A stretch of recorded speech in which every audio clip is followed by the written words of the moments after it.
Welcome to the final boss season 2. We are entering the first game of this season with Lash-Back Foundation versus ASTROMEAT. We got the players up here in front of you.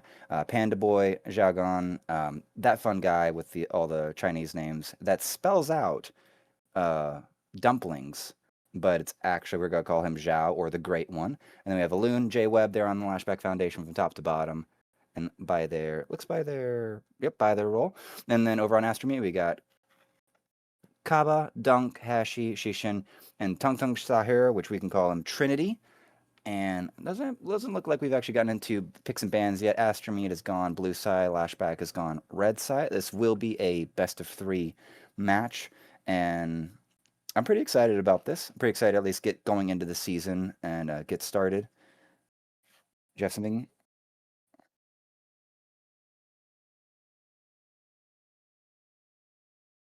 Okay, so they're mismatched on in terms of where they're positioning on red and blue. Okay. So, alrighty. So first band's coming out. If I got this right, Astromeat has banned Topside, and then Lashback has banned Sivir, and that is hard to see. That's Lucian. But Astromeat has banned Mbessa, and then Lashback has banned. So, so they are correct, but the colors are wrong.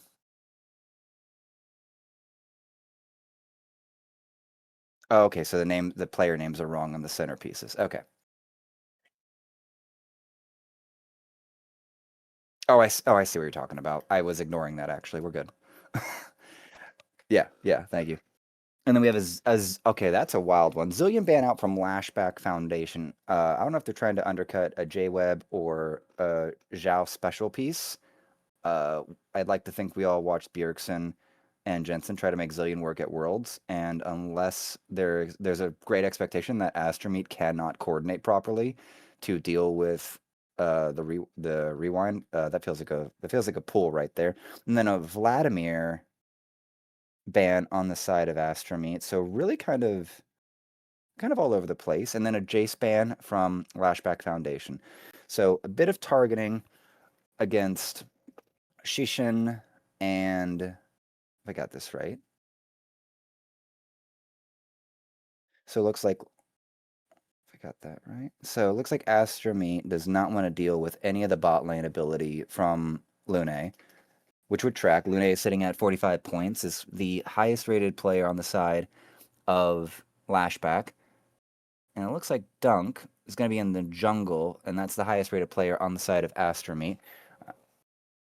Lashback at least favored on the point value. First pick, blue side by Astromeat, is going to be the Ari, a classic pick at least for mid lane, high mobility, easy flash, charm, engage options. Uh, and we gotta see, and the counter mid lane pick going to be Aurora, and that'll be for Hashi. Not too much to say about that. I'm curious if they actually want to pull together. Looks like the bot lane priority is going to come through. The Ezreal being picked up for Shishin or Shizen. What I'd like to see if they actually want to go super aggressive for their bot lane with like an Ezreal Karma combo. Not much of the support pool outside of the Zillion has really been banned in the first round. So I'm curious if they're going to have something for Trinity for Tungton and get him locked in on something that allows for a lot of agency and a lot of pressure in the early game for Lashback to really let them at least have control of one side of the map and control around the dragon and the early drakes, the bot side scuttle crab and so on. The Kaisa coming in for Astromeat on the coming in for Shizen on the side of Astromeat. Okay, now it's messing me up, production. Now I'm realizing that it's actually messing me up. We'll get that fixed next round. So Shizen getting the Kaisa, looking for kind of to be able to follow up the engage, and the Zed pick coming in. That is a very, I can't tell if that's going to be a Zed in the jungle or a top lane, or if this Ari is going to be rotating a solo lane. So very interesting surprise pick there for Dunk on the side of Astromeat. So it would appear that at least the two top players have gotten their first picks in. Excuse me. Dunk securing the I guess the Zed for his jungle, and Hashi's got his Ari, I would believe, and Shizen with the Kai'Sa, and then a Braum coming in alongside the Ezreal for for J Web and Luna. So I'm not too sure about that combo. Braum has really good brawl potential, and they both are like Braum plus Ezreal is like probably one of the strongest like level 1 combos in the world between the stun with Braum and how anyone can stack it. And then Ezreal's Q is actually super overpowered when properly like indexed into either wave pushing or just pure trading in the lane. So let's see how we actually go for like the next round of bans here.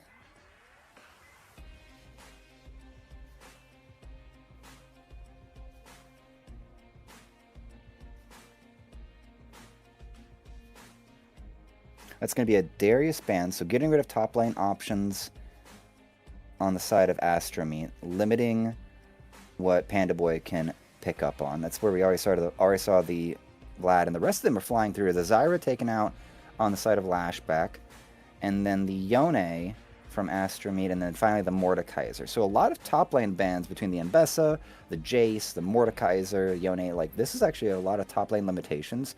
And then an Amumu being picked up on the side of Lash-Back for Jagen.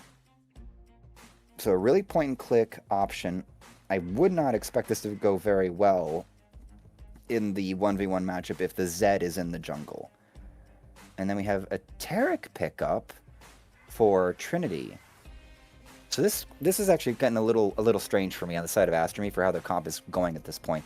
The going in and stacking up on top of the CC that's being provided by at least the current initiation options that ASTROMEAT have are like a Flash Charm from Hashi, or maybe the Taric like walks in, and now with the Scion pickup actually for Kaba, this does provide them opportunities, or at least some way to go in, but it's an alt engage on the side of Scion, or like a walk-up stun, and the stun from the Taric is telegraphed. It's a delayed and then pop, and that's just not really going to do well. So the ASTROMEAT comp right now feels really like it wants to brawl, it wants the Kai'Sa to fly in if Zed or Ahri have really picked up on anything. The Taric's going to be running around trying to keep up with everyone, but the Taric feels actually really out of place, because between the Zed, Kai'Sa, and Ahri, just for team fights feels really odd. It feels like a lot of high demand for execution and for a lot of flanking. And then the counter for the top side for Lash-Back is going to be the Camille for Panda Boy. So looking for a split push option. The rest of Lash-Back look like they have a way better team comp option. And the Braum being able to like control the situation, provide some zoning, provide some shielding of the orbs from Ahri, the Charm, the Shurikens from Zed, the Kai'Sa W. Like, there's going to be a lot of things that sort of get blocked by the Braum shield. So I like Lash-Back's team comp for at least the 4 going into a 4-man skirmish. I'm second guessing what ASTROMEAT's doing, and now ASTROMEAT's okay. Now I need to remember what's here. So the Scion's top lane. So everything's as I expected. The Zed is in the jungle. The Scion's up top, and Ahri, Kai'Sa, and Taric in the bot lane. So all good there. We got it cleaned up. And I think at this point, I forgot that actually, is that correct? We should be good to actually load on into game. I'm favoring Lash-Back Foundation in regards to at least their relative team comp for fighting in a full 5v5 front to back team fight. ASTROMEAT, I expect a lot of sort of brawling, and I'm still out on the Taric in the situation. But we will see how well we all sort of mesh together as we get on into the game. I think we're about time for cutoff, and we'll see you on the Rift.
on Jagan, it's going to be pain early game for top side of this map.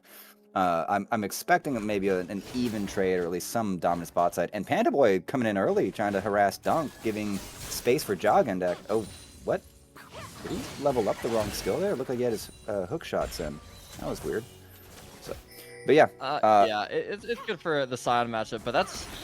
I mean, it's interesting because now we see that they're trading in the top side, so Sion is completely mitigating any of that early wave going on top side. Camille missed 3 minions for that invade, and the thing is I don't really think it's going to affect the jungle clear all that much because Zed is just one of the fastest clearers in the game, even post-nerf. So, yeah, it's annoying, and you lose HP, but I think he's still going to beat Amumu. Yep, level 2 ticked over here for bot lane, asserting their dominance. Again, the power of the Ezreal Q in the level 1, just enabling the push. And the short range on Kai'Sa, just limiting the options. Also, did not get the camera shot of it, but Panda Boy lost a lot of health in that trade as well. Missed the minions, 8 minion difference this early in the game in the favor of the Sion, but also a major health bonus. I've never heard any real hard stats on it, but one of the things that I think is very underrated for a Sion, especially in the early game, is how that W health stack adds permanent maximum health. And I feel like that's a unrealized health regen, stat, if that makes sense. Like, as he's hitting minions, he has his passive regular health regen occurring, but then he's also getting, like, bonus health points in real time. And it just feels like that probably sets him up to be way healthier, way easier than other top laners. Well, especially because Camille took Conquer, which she kind of does need. Or, I mean, it's nice in this matchup once you hit later game, but with Sion opening up with Grasp instead, you're getting that regen on the Grasp procs. Also, the thing about the Camille Sion matchup is, like, it's infamously like, you look at it, you're like, oh, Camille's a tank buster. She's going to win. But it actually isn't until later that it happens. You kind of have to wait for your Sheen item to come online, because, I mean, you see there that, sure, Camille shouldn't get hit by that Silent Q. You need to space a little bit better on that. But, Sion actually does a lot of damage early. But speaking of a lot of damage, Ezreal and Braum, very strong level 1. Very much abusing the situation here. The Trinity's going very low. Looking a little bit dangerous. Trying to get some extra damage sent back. Jagan's showing up, but that's an awkward gank from him. He's going to back. Excuse me. Dominance asserted, but priority maintained. Just for the viewers at home, just so you're clear on it, our mid laner there on the side of Lash-Back, we're just going to call them Zhao, or the Great One if he actually does anything great worthy. Panda Boy is super low here. He's going to flash, going to get the swipe off, does not die, so flash advantage in the side of Kaba, and that sets up a pretty good situation. And Zed with the first blood sneaks in on the bush. Jaga not there to cover, even really provide the safety. So first blood acquired there for ASTROMEAT. That is unfortunate. Well, that's exactly what you need as Zed jungle here. This is kind of going to be a difficult game as the Zed to be able to maneuver in team fights. I mean, there's a couple targets that you can kill pretty easily. I'm looking at the Aurora and Ezreal. Zed loves those tasty targets, but the Zed's worst nightmare is hard CC, and guess what? You have the Hextech ultimatum on Camille. Even the hookshot can make CC very easy, and then the whole kit of Amumu shuts down Zed with Braum right next to it. Zed's going to have a really difficult time if he doesn't get accelerated. Even if he gets accelerated, it's going to be more difficult. But obviously, the easier the game is, the more gold you have. So enabling him, especially pre-6, to be able to just get some items going and power farm hard, it's really great start for the side of Astro. Definitely. But I've got to actually track. Stun on to Alun. I think we have a problem here. Jagan's arriving, but I think it's going to be too late. Barrier goes up. He's going to jump on in, flash, and Shizen's going to get the kill. Now he's trying to fight it out. Can you get another one on to Jo? He will be able to flash away, but he'll die as well. Double kill for the Kai'Sa, and now Jagan trying to get something back here, but Shizen's going to be able to escape. Trinity's the only one that passes, and support for AD carry is what you want. And now here, he's going to get it. Here comes Zhao, trying to get some recovery. Double, 2 kills recovered by Lash-Back, but 2 kills on that Kai'Sa is not what you want. 1 kill for the Aurora and 2 kills on Jagan. It's nice when you get a tanky character ahead a bit to buy space for your damage dealers, but if your damage dealers don't have damage to deal, It's not the most ideal place. Charm hits. That is not a good exchange there, but trade acquired by Zhao to pull that one back. So a lot of big action bot lane. Shizen and Trinity pulling the trigger on that once that stun hit Lune, and we've got this is still a back and forth right now, T-Von, but we're getting some action. This is not going to be a sleeper till 30. Kaisa getting that lead is so massive due to the fact of the way that this matchup operates. Being able to have a lead and be able to get kills and pressure onto Ezreal is massive. Again, a famously hard matchup for Ezreal, but early on is kind of his window. Movement, great for Kaisa to leave her alone. And just now the backstab again. here. Trinity's arrived here. He's going to get the lineup stun. That's double stun into both of them. I'm sorry, Luna. You're going to be put down again, and this is not good. Dunk's arrived to just throw some shurikens in. If they can get it in, oh, they're going to get it. Shizen dive unders, gets the auto attack. Dunk tanks up turret shots with Trinity. This bot lane side is actually exploding. 4-1. We are not even 7 minutes into this game. Shizen's going to go back and finish an item at this rate. This bot lane is falling apart for Lash-Back. Ezreal's job in this game is so difficult too, because who do you really hit? You know, like the front line is Sion. Ezreal can't really do damage to him until you get like third, fourth item. And that third, fourth item is going to be so late with how behind he is. I mean, look, he's on a Sheen tier. He's devastated compared to the gold lead that Kaisa has. And, you know, Sion are also accelerating his lead really well, choking out this Camille at a point where he's going to be pretty invulnerable, where Camille can't really win side lane until she gets her second or third item. You know, she needs Trinity Force, maybe Hydra. The spikes were a little bit more easy for Camille back when it was Camille's heyday of Divine Sunderer, and then you could just shred Silence on side. You need a lot more uptime for Camille on side nowadays. So far, Lash is looking really upset. I mean, yes, they have the Amumu and Aurora, so it's going to be up to those two, the mid-jungle, to roam around and start getting this top and bot lane back into the game. But, like you said, it's kind of just an Amumu running at people, and if the bandage toss doesn't hit, then your gank is flundered. Yeah, and what we saw earlier with just that last round of fights and kills, and hold on, we got Jagan and Pandaboy getting in, and the Unstoppable is going to be stopped. I'm sorry, you're in the Hexagon of Death. And the flash is going to come through. The other bandage toss does not connect, and Kaba's going to get out with just a flash and his ult. Teleport coming in. I think Hashi's looking for a fight. That teleport's going to take a long time. 3 men have arrived. The stun from Joggin to save himself, but he is now so low. If they push in this wave, they're going to be getting turret plates, and I'm sorry, Joggin and Pandaborg have to run to tier 2 to escape this dive. Yeah, they're going to continue to try to make this top play happen because they know they're missing a lot mid lane, especially Hashi. Oh my god. He went in for it. He gets the kill and gets out. 1 health on Hashi. ASTROMEAT have identified they are in the winning position, and they are not scared about Lash-Back penalizing them for overreaching. Hashi gets away with literal murder there. And this game is starting to blow up here, T-Von. I mean, Hashi is still kind of the biggest loser in that fight, missing 2 waves mid and turret plates. And this is allowing Zhao to get a really great roam time around a big play bot lane. The Aurora has arrived here. Shugen's going to be in trouble. He's going to get the 1 kill, but the Ezreal's getting blocked. His damage is not going through. They're going to be able to take out both. Ezreal with the double kill. Shut down gold, put into his pocket. Counterplay has arrived from Lash-Back. And looking at Shizen still topside, Aurora number 2. So Lune, there we go, getting closer. Still a 700, 800 gold lead for the Kaisa. We're seeing some counterplay at least. Pandaboy's still eating these Qs. And I'm sorry, Lune, you've been attacked. And Dunk, you might be trying to overreach here. The pop has not occurred, but the auto attacks are coming through. Luna's going to survive. And now that's 3 kills over to the side of the Ezreal. Yeah, I think if Zed hit a single Q, Ezreal dies there, but the triple shuriken just all being missed. And I was bringing up the fact that Zhao was kind of the biggest winner of that top play. Yeah, Pandaboy was missing a lot of waves, but those are waves being split 3 ways with the whole top side also sharing the 1 plate. But Aurora got 2 free waves to push in and get an XP lead. Got 2 plates going on in mid, and then got to go roam down bot, get a kill and an assist, and get some of that wave as well.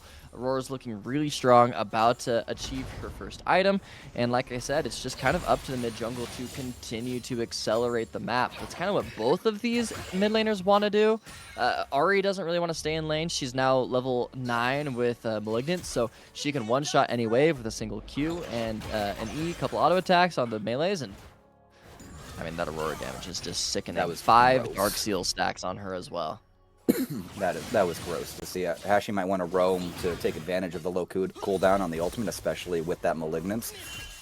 But if you're going into top lane or bot lane with half health, that may not be the most advisable action. The Chemtech Drake, first Drake up. The stun almost catches the prediction here. Counterplay from the Ezreal. Ult is going to tag Shizen. We're entering a situation where now there's only a 200 gold difference between this Kai'Sa and the Ezreal. Panda Boy still eating this AoE damage from Kaba. I don't know what Jagan's looking for. Level 8's acquired. His ultimate is available, if I'm reading that correctly. I'm kind of curious what the next round of action is going to be. The bot lane is still very volatile. The top lane feels very secured in the favor of the Scion, and we're having a big fight here about the dragon. Luna's going to get the kill. I'm sorry, you don't get to steal that dragon there, Dunk. He will be cleaned up. He will be secured, and Lash-Back fortifying their situation. The lead is still in ASTROMEAT's advantage, but only by 700 gold. 1,000 gold's been recovered in the last, like, 5 minutes. Well, the thing about the ASTROMEAT's comp, which is really sad for, especially, I think Shizen's going to be the biggest loser of the way that this comp operates, is there's not really any direct engage that ASTROMEAT has, and you know, Kai'Sa loves to play with engage. Yes, she can kind of front to back and shred tanks, but, you know, having someone to proc plasma with her and be able to dive and give her space off of those plasma procs is very useful. But, I mean, look at the comp. Who engages? Is it Scion ult just right in their face? Is it Ari Charm? Is it just a Raw Dog Taric stun? I mean, it's definitely not Hashi with the way that mid is looking. Oh my god. But he's going to get one shot there. I wasn't sure if that was going to play out, but the Between Worlds it locks in Hashi inside of the Circle of Death, and he is going to get pretty much blown up with I don't even think Jagan got the assist on that situation. Dunk arrives, flashes in, but can't get the ult into ultimate range. Shizen's going to jump in on Lune. We're having a big fight. I don't know why the Ezreal's still here. He's going to miss the stun. The ultimate's going to come through to protect Shizen, but he's going to actually get the kill. Lune makes it out with 1 health. I don't know how the auto attack didn't come through from Shizen to finish off that kill. Trinity, I think you're going to get contested. We're going to have a little support action. Luna's going to have to play on the very edge of this. I don't think they're going to be able to get Trinity even any damage onto him. Yeah, that was a fun little exchange there. Yeah, Lune, I mean, just that Ezreal has no English under his belt. That is a full Chinese Ezreal, and good combo onto Trinity. Lethal's tempo stacked, but if Lune can get a Q on, the wave's coming in. If they clear this out, Trinity's gonna be in trouble. He needs to leave. Kai'Sa is coming through. This might be an overstay on the side of Lune and J-Web.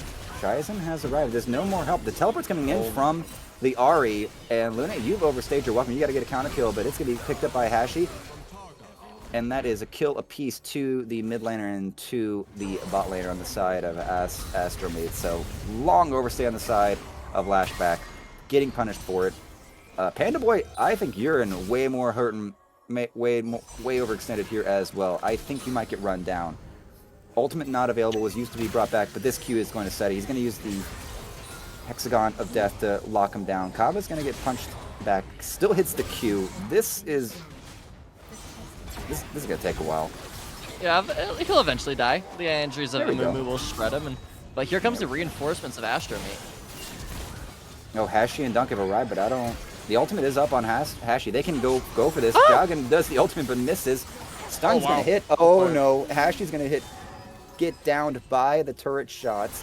Kill goes over to Jagan. Dunk looking for it. Extension with the Shadow. Shuriken takes out Panda Boy. We are at 23 kills in less than 15 minutes. Yeah, why not? Why not? This is low-key looking like a solo queue game. The overextension of a Lune bot lane to get punished by Hashi on the TP, and then she goes straight top to try to recover top lane. The thing is, once again, Zhao is looking really good. Yeah, there's a gold kind of even in the side of Hashi. I mean, it's only a 400 gold difference, but look at the XP bars. That's really what I'm looking at. And so far, Zhao is just creating such a big lead. Almost a full level up on Hashi. And Ahri, you know, she likes to accelerate the game early on, and mid game is kind of her stomping ground of 2 to 3 item. But Having lower levels, especially when you're facing Camille and Mumu, these big HP bars, and Braum, and you're trying to assassinate Aurora and Ezreal, that actually does stack a decent amount of HP over the course of the game, you're going to start to struggle a little bit. And so you need to stay accelerated. You need to make sure that you're timing these bases and roam timers with waves, or else you're going to fall behind like we're seeing right now. On the other side, though, Kai'Sa with 2 items now. Berserker degree is as well finished. Very strong at this point. And so for me, if I'm ASTROMEAT, I'm looking for a fight around this Kai'Sa and making something happen, potentially around this dragon that's spawning in 30 seconds. We're going to have a windy Summoner's Rift for this game. Cloud Drake coming in. I'm curious to see if anyone's going to be able to make a proactive move to get an advantage. The Rift Herald's being summoned to provide the pressure. It looks like it gets spawned there mid lane by the Raptor Pit. It's going to get a charge and take out some plates. Turret's not going to go down. Dunk at half health. That does not bode well. Top laners with TPs available, but the Trinity Force finished on Panda Boy is really kind of setting up a much better exchange. And the Dragon has spawned here. They're jumping in, and that is a blown up. Oh, who is that? Dunk put half health. He's gonna have to run away. The immortality keeping him alive, but now the front to back from Lash-Back is going to be putting in some major pain. Dragon trying to run forward. Shizen trying to track down Zhao, but I don't think he's going to get what he wants. He's going to get a couple of auto attacks. The Q goes through. He's going to use his ultimate to come on back.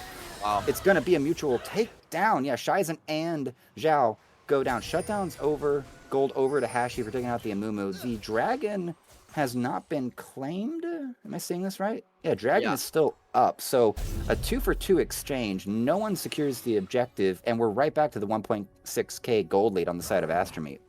Just a little too fast for the side of Flash. They had a good pace going on there, but it was actually Zhao that sped it up a little too soon. Using a full combo onto Zed to secure that kill, which is useful, you know, especially when it's a dragon contest. You want to make sure the smite goes down, but when you're using all of your abilities, including your ult on that one low HP target, then you're kind of just out to dry, especially when you're flanking and you're not reconnecting with your Braum Ezreal frontline. You're just going to get collapsed on, and that's exactly what happened. Shizen had a lot of uptime in that fight, narrowly dodged the E of Aurora that saved her life and was able to secure that kill. And coming back out of the base, Ahri's going to have her ult a lot faster than Amumu. Panda Boy is, yeah, this Camille's being activated. I was wanting to see if that dive is going to come through. They've isolated, the Kaba's going down. Nothing's really captured. Hashi's already spent out his ultimate. That was traded with no other ultimate. Dragon just actually bandaged him.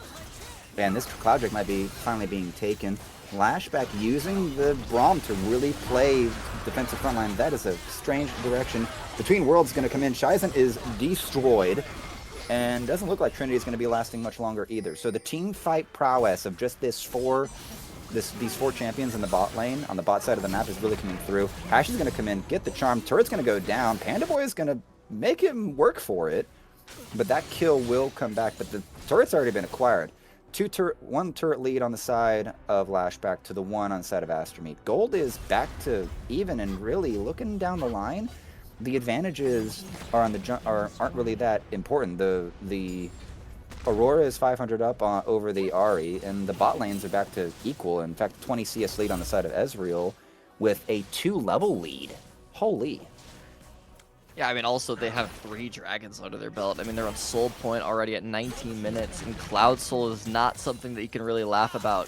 It was a laughing stock of a soul, but now as the game has matured and developed, and as well as the soul been a little bit buffed, it's one of the best on the patch. I mean, an ulting Amumu sprinting at you, an ulting Aurora sprinting at you. Flash forward from the Sun's going to land. The block's going to work. Illumin's going to be able to get through. He's missing.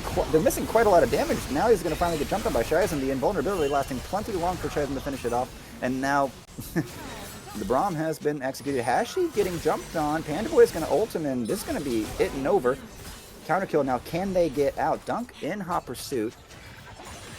Shizen looking to pick something up, but his ult's already been used. So a counter kill for the side of ASTROMEAT, but I don't think there's anything on the map for them to take. Like, gold on the side of kills is great, but you're still missing objectives. The Soul Point being on Soul Point for Lash-Back is a prime real estate situation. They get the mid lane, so they get something out of this. It feels like Lash-Back have really at least set themselves up very well on the objective side and sort of a map control side.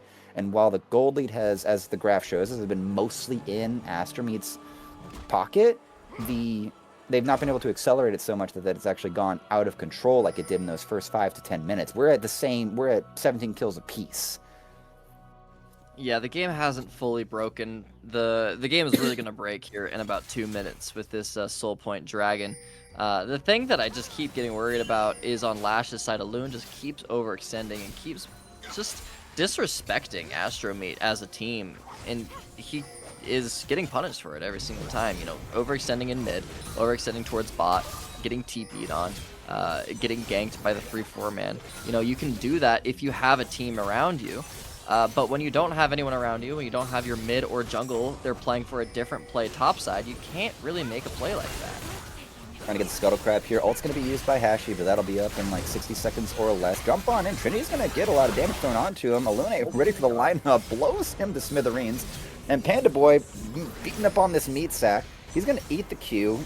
Swipes in the wrong direction. I think he might have overplayed his state. This Vamp Scepter is giving him a lot of health regen. He's going to flash the slow. And Kaba's going to be able to at least repel Panda Boy for a little bit longer, buy some time. But this does give Lash-Back control of the topside river, more or less, with that kill onto Trinity. Chaizen going to have to run for his life here. Those Qs are going to hit like trucks, and if any amount of stun locks in Chaizen, he will be taken out. Bandage toss thrown in. Looks like it landed. Chaizen is dead, and so is the Kai'Sa top lane. Oh, my bad. Dunk on the Zed died top lane.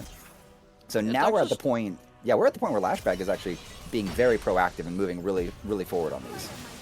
Playing forward, but also just like punishing the mistakes of ASTROMEAT, as I was saying that Lash was doing, just overextending. I mean, Dunk dying, honestly, now we're getting charmed, but going right into Jogging? Ashy was hoping for the best here. He's going to be able to dash out, and the invulnerability is going to save him, but he's going to get caught by the bandages. Jogging trying to get it. Luton just jumping straight forward. This Chara can't kill him. He can stun him, and now the Scion has arrived. The smash goes over the wall.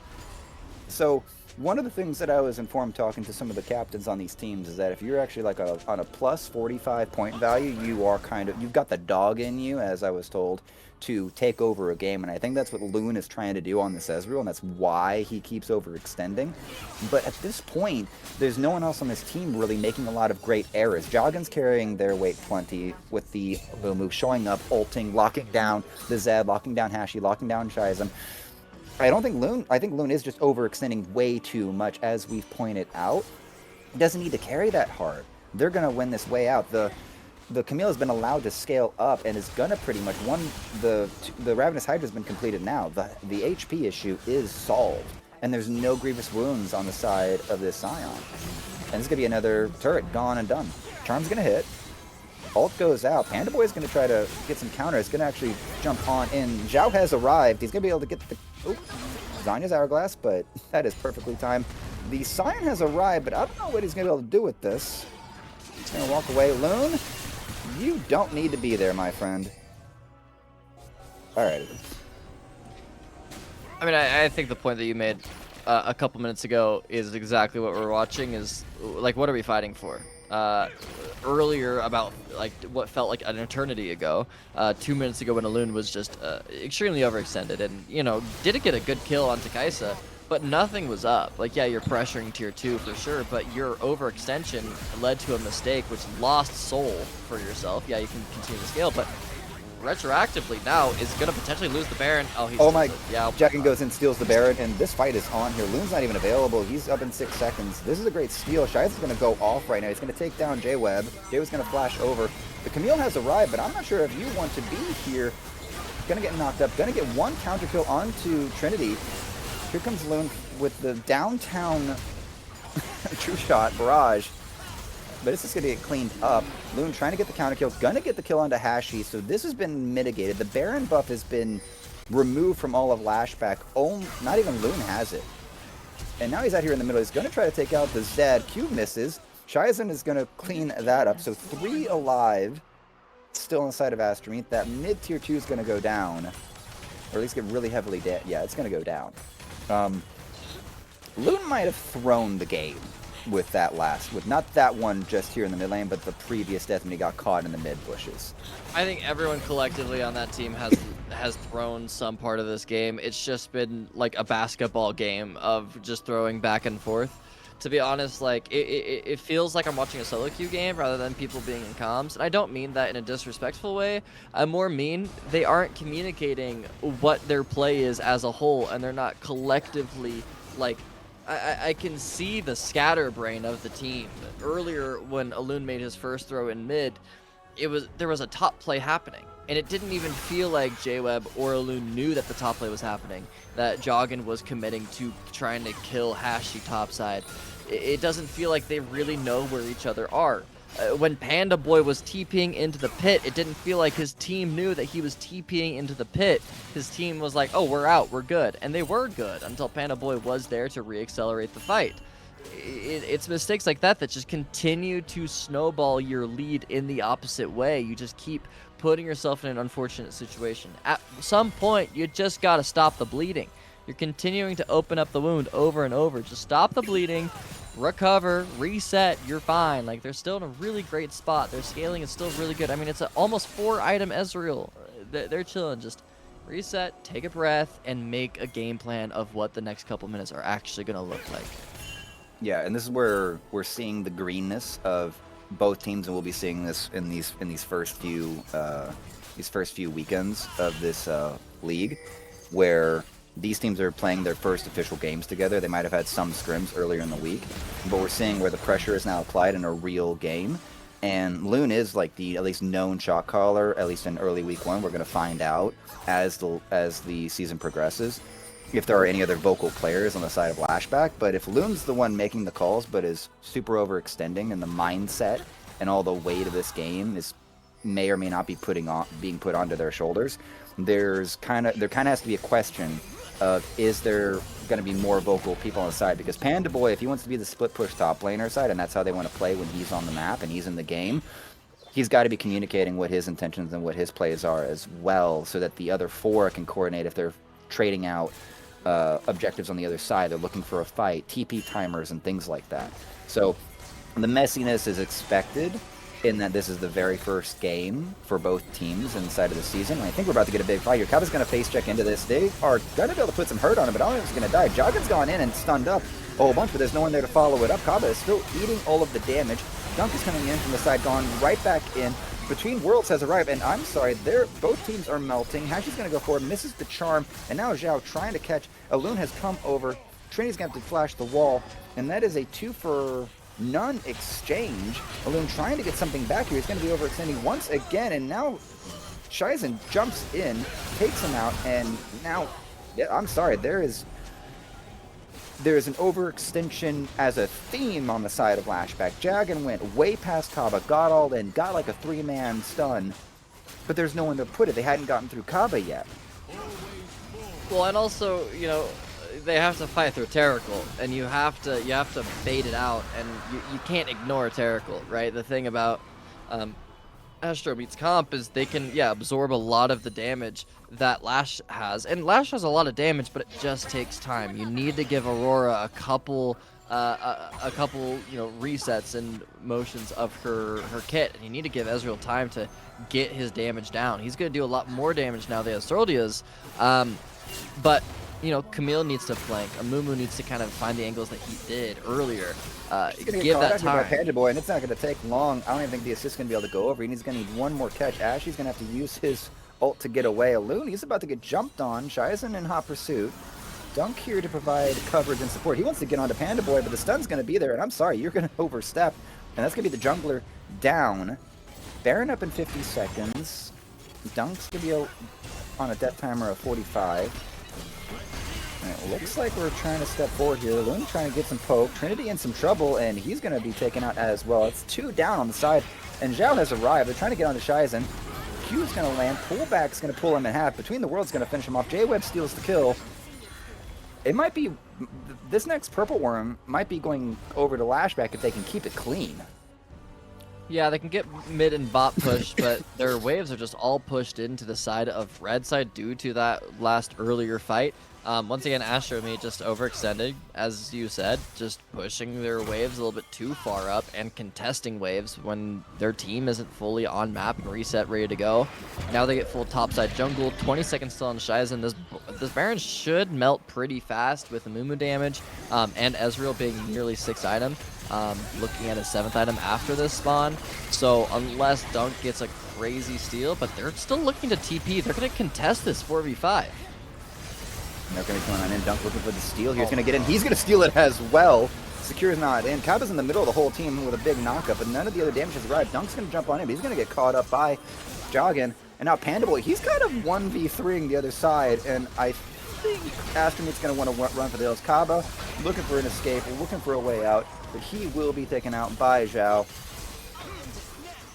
So we've had an equal exchange of worms, but it's not been in the best sense. Smite's still available for Jog and Trinity. He's gonna be caught between worlds. Will come in to lock in him and Shizen. Shizen's gonna get ulted. He's gonna get the invulnerability, but it's just gonna be a delay. He's gonna get knocked down. Ults out, and Panda Boy's happy with that trade. 4 people up. This might be the final push of the map. It's gonna be close. I mean, if I was shot calling, I'd say just leave it at the inhib and just get super tempo with Soul being up, but I think they actually can pull it off with Ezreal damage. 5 seconds on Zed, 8 seconds on Ari. This might, yeah, like you said, I didn't realize they had 3 grubs. No, game 1 has been locked in. The first match here, their first game of the season. Lash-Back will take game 1, will secure the Nexus, and AstroMeat on the back foot now as we head on into game 2. I mean, I don't even know how much I can really break down there. That was just pure chaos. Just pure fighting, back and forth. And unfortunately for AstroMeat, they made the bigger mistake later in the game where it's even more punishing. But a game of table tennis was on my screen of League of Legends. And, I think both teams are probably not super proud of their performance, or I don't think they really should be, due to the fact that, it wasn't clean for either way. It didn't feel like either team really had a good sense of what they were wanting to do the whole time. I mean, Lash-Back, per their name of the Deadlock character, like, just perma fight and just go in as soon as you see somebody, go in and fight them. Gotta respect sticking to your own name, but I mean, yeah, the gold graph shows the roller coaster that was this game. Nothing more than a 4K gold lead at one time, and I don't know. It was just a messy game as what you'd see normally on a game 1 with no scrims. Well, and here's what's sort of crazy about how this game progressed. The gold graph shows us that AstroMeat were at least in a gold advantage throughout most of this game. The advantage never really went over to Lash-Back. Like, we're looking at 25 minutes and they get some advantage. They get a little bit, but not even like a 2K gold lead. And the game ends with AstroMeat in the lead for gold. It's a small lead by that point. What is more impressive is that in 32 minutes, Lash-Back secured, actually won. Dragon Soul never got secured, but Lash-Back got the soul point by like what? 20, 25 minutes or less. They were really ahead of that. And then between either Lune or Joggin's calling, they stopped prioritizing to get Cloud Soul. And we just ended up in a fight. And there's such a mismatch of what their priorities were that they threw away what was their biggest leverage in the game. And that's, as we pointed out, it's a sign that they're new. It's a sign that this is the first time at least this group of 5 players is probably playing together, at least in an official for this league. And I appreciate that at least Loon probably made the call there, especially being alive as Ezreal, to finish out the game. But now it's going to be a question of what rotation of players is going to come through from both teams as we head on into game 2, and we find out what AstroMeat wants to do for at least their comp based on who they bring in. Same for Lash-Back. Are the captains going to rotate themselves in or out? Shizen here for AstroMeat on the AD carry, and Tony on the back line off on the bench for game 1. We're still waiting to see, I believe, if game 2's roster has been submitted. Let me see if any's been. Nope, nothing yet. So I don't know. I think it's a very fun, exciting start to the game. It's nice to know we've got a lot of proactive players, and a solo queue game can be really fun. It didn't look like we got too highly coordinated. It was, I don't know. It was fireworks, fireworks in the backyard. I mean, that's the best way to describe it. Hmm. I don't know. It was fundamentally just a very interesting game. I like that you did give the props of realigning their priorities when I don't really think they communicated what their actual priorities were in the game. If they were prioritizing dragons, they would have prepped for dragons at proper timers and not overextended in mid 30 seconds before a dragon. But it's things like that that kind of show off what really is happening in calls. Um, but from there, as you know, this is, as you said, you do have to figure out what rosters are before you even talk about draft, and then from there, you have to think about draft and things like that. We do have a intermission between games to look at, so we're gonna toss there soon, and then we will be looking at game two in just a bit, guys.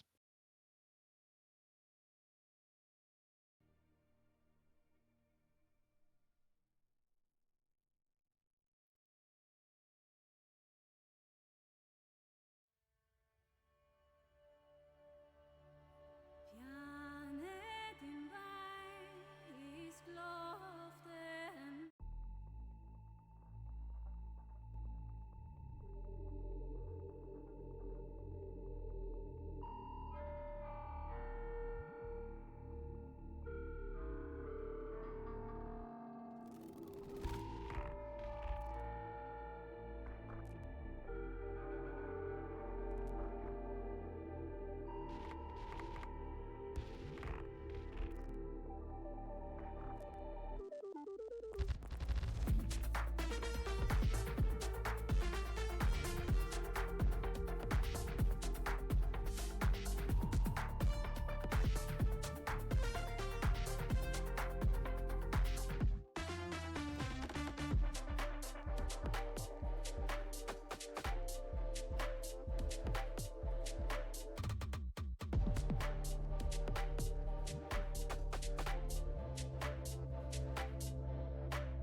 All right, welcome back. We are getting into game two draft, second draft here. Lash-Back has actually picked blue, has gone blue side here. ASTROMEAT's picking red side. I imagine for like counter picks. Is there any great meta? Is red side more favored these days for counter picks? It it's really personal preference for teams of if they prioritize just having that first pick. I mean, R5 is really nice, and having something on R3. I think R3 is actually more of like a better spot to be able to get something on, like sneak something a crazy draft, in my opinion. Mhm. I mean, it it's hard because like I would love to use like tier 1 as an example of like what people's preferences are, but I think for these two teams it really is, it's also kind of based on like who do you have in your team, and we can see it on our screen. You know, is are the top laners these players that really want carry top laners that need counter pick or need a little bit more time for the draft to develop. Mhm.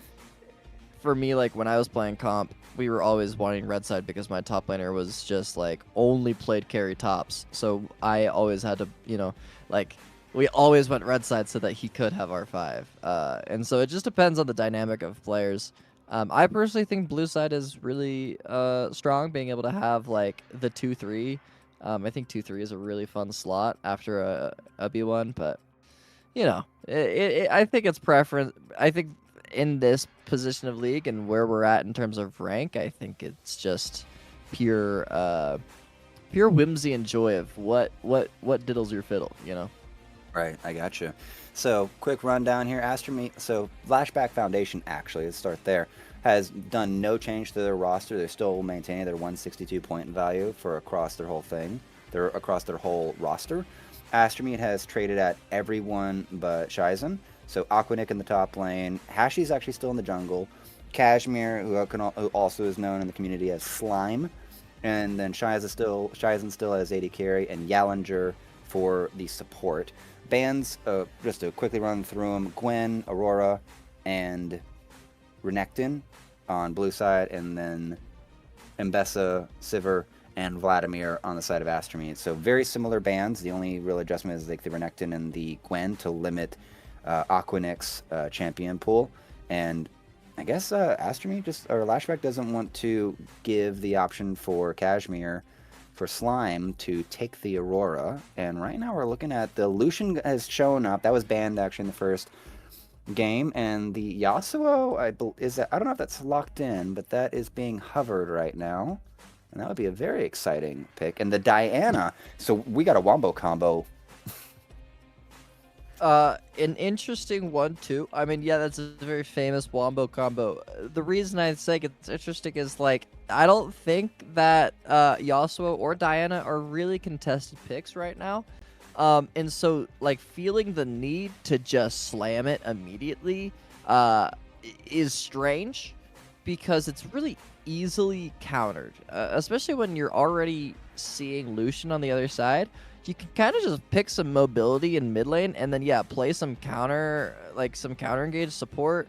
Pick a jungler that like something like a Jarvan, or yeah, you could play Briar. Forgot that champion existed. I'm sure that Briar is just gonna eat this Diana alive and you know just kind of eat up the whole combo. But yeah, now Diana and Yasuo are already really sad for just existing. Those are three champions I would not want to play into as Yasuo and Diana, especially as Yasuo. You kind of just get one pops now. Quite the strange, and we're just picking Lulu. I mean, that's a good. I like Lulu. You can play Lulu with a hyper carry here on 4 or 5, whatever you want. And then your comp, you know, there's some recovery. You have a winning bot lane. Yeah, that Yasuo Diana, man, it's weird. Oh, I think they're really I think ASTROMEAT is really indexing into a basic, like, full front-to-back 5v5 team fight with at least very easy skirmishing options with the Diana Yasuo being able to roam together. I'm expecting this Yasuo to go topside.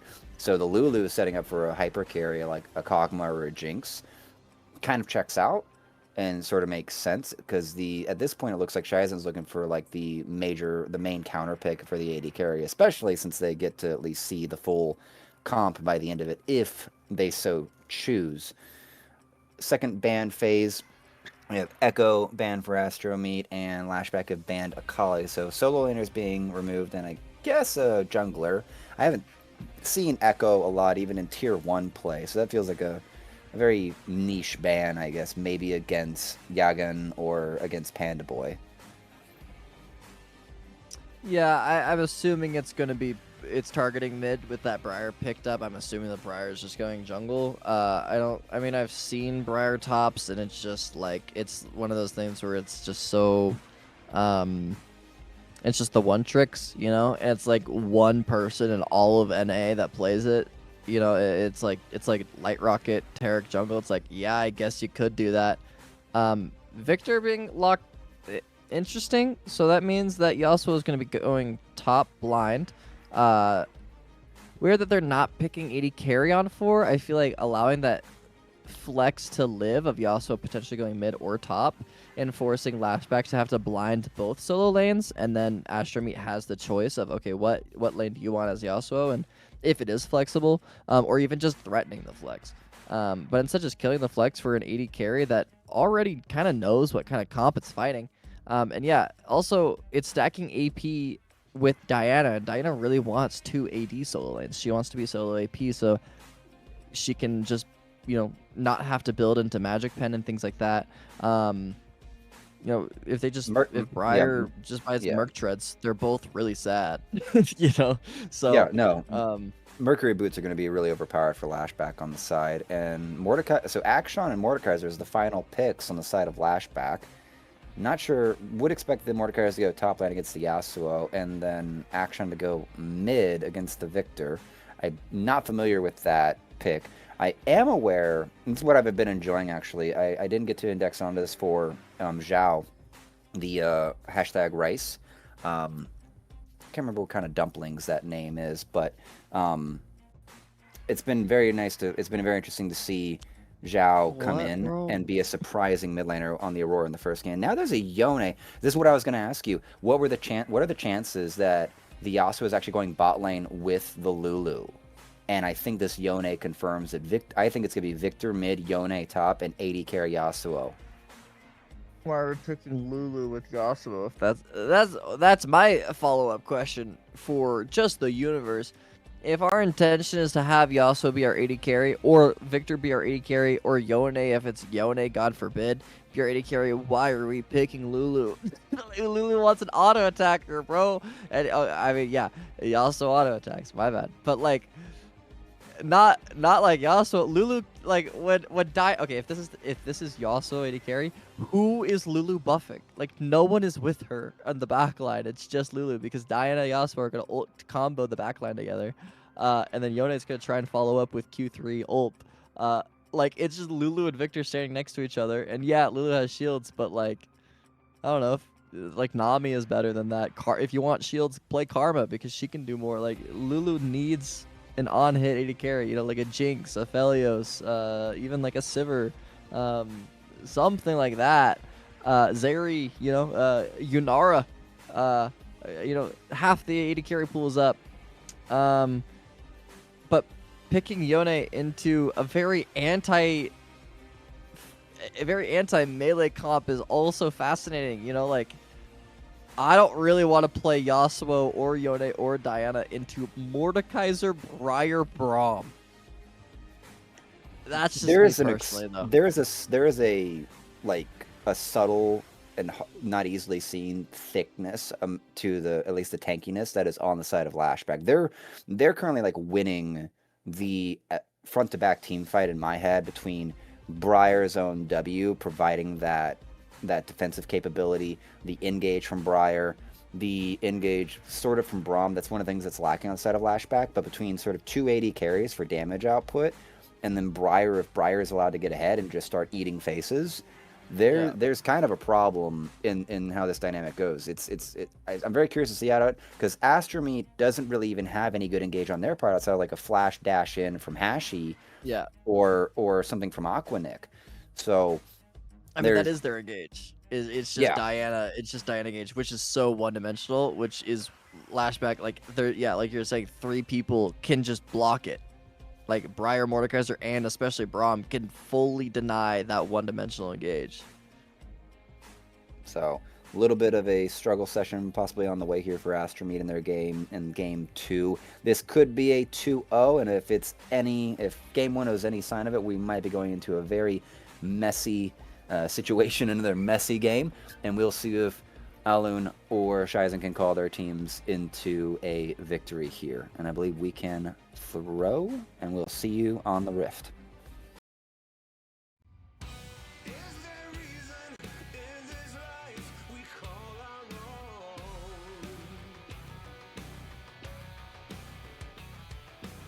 So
We are getting into game 2 here. I didn't catch it on the green screen back in the green room about this while we were loading in.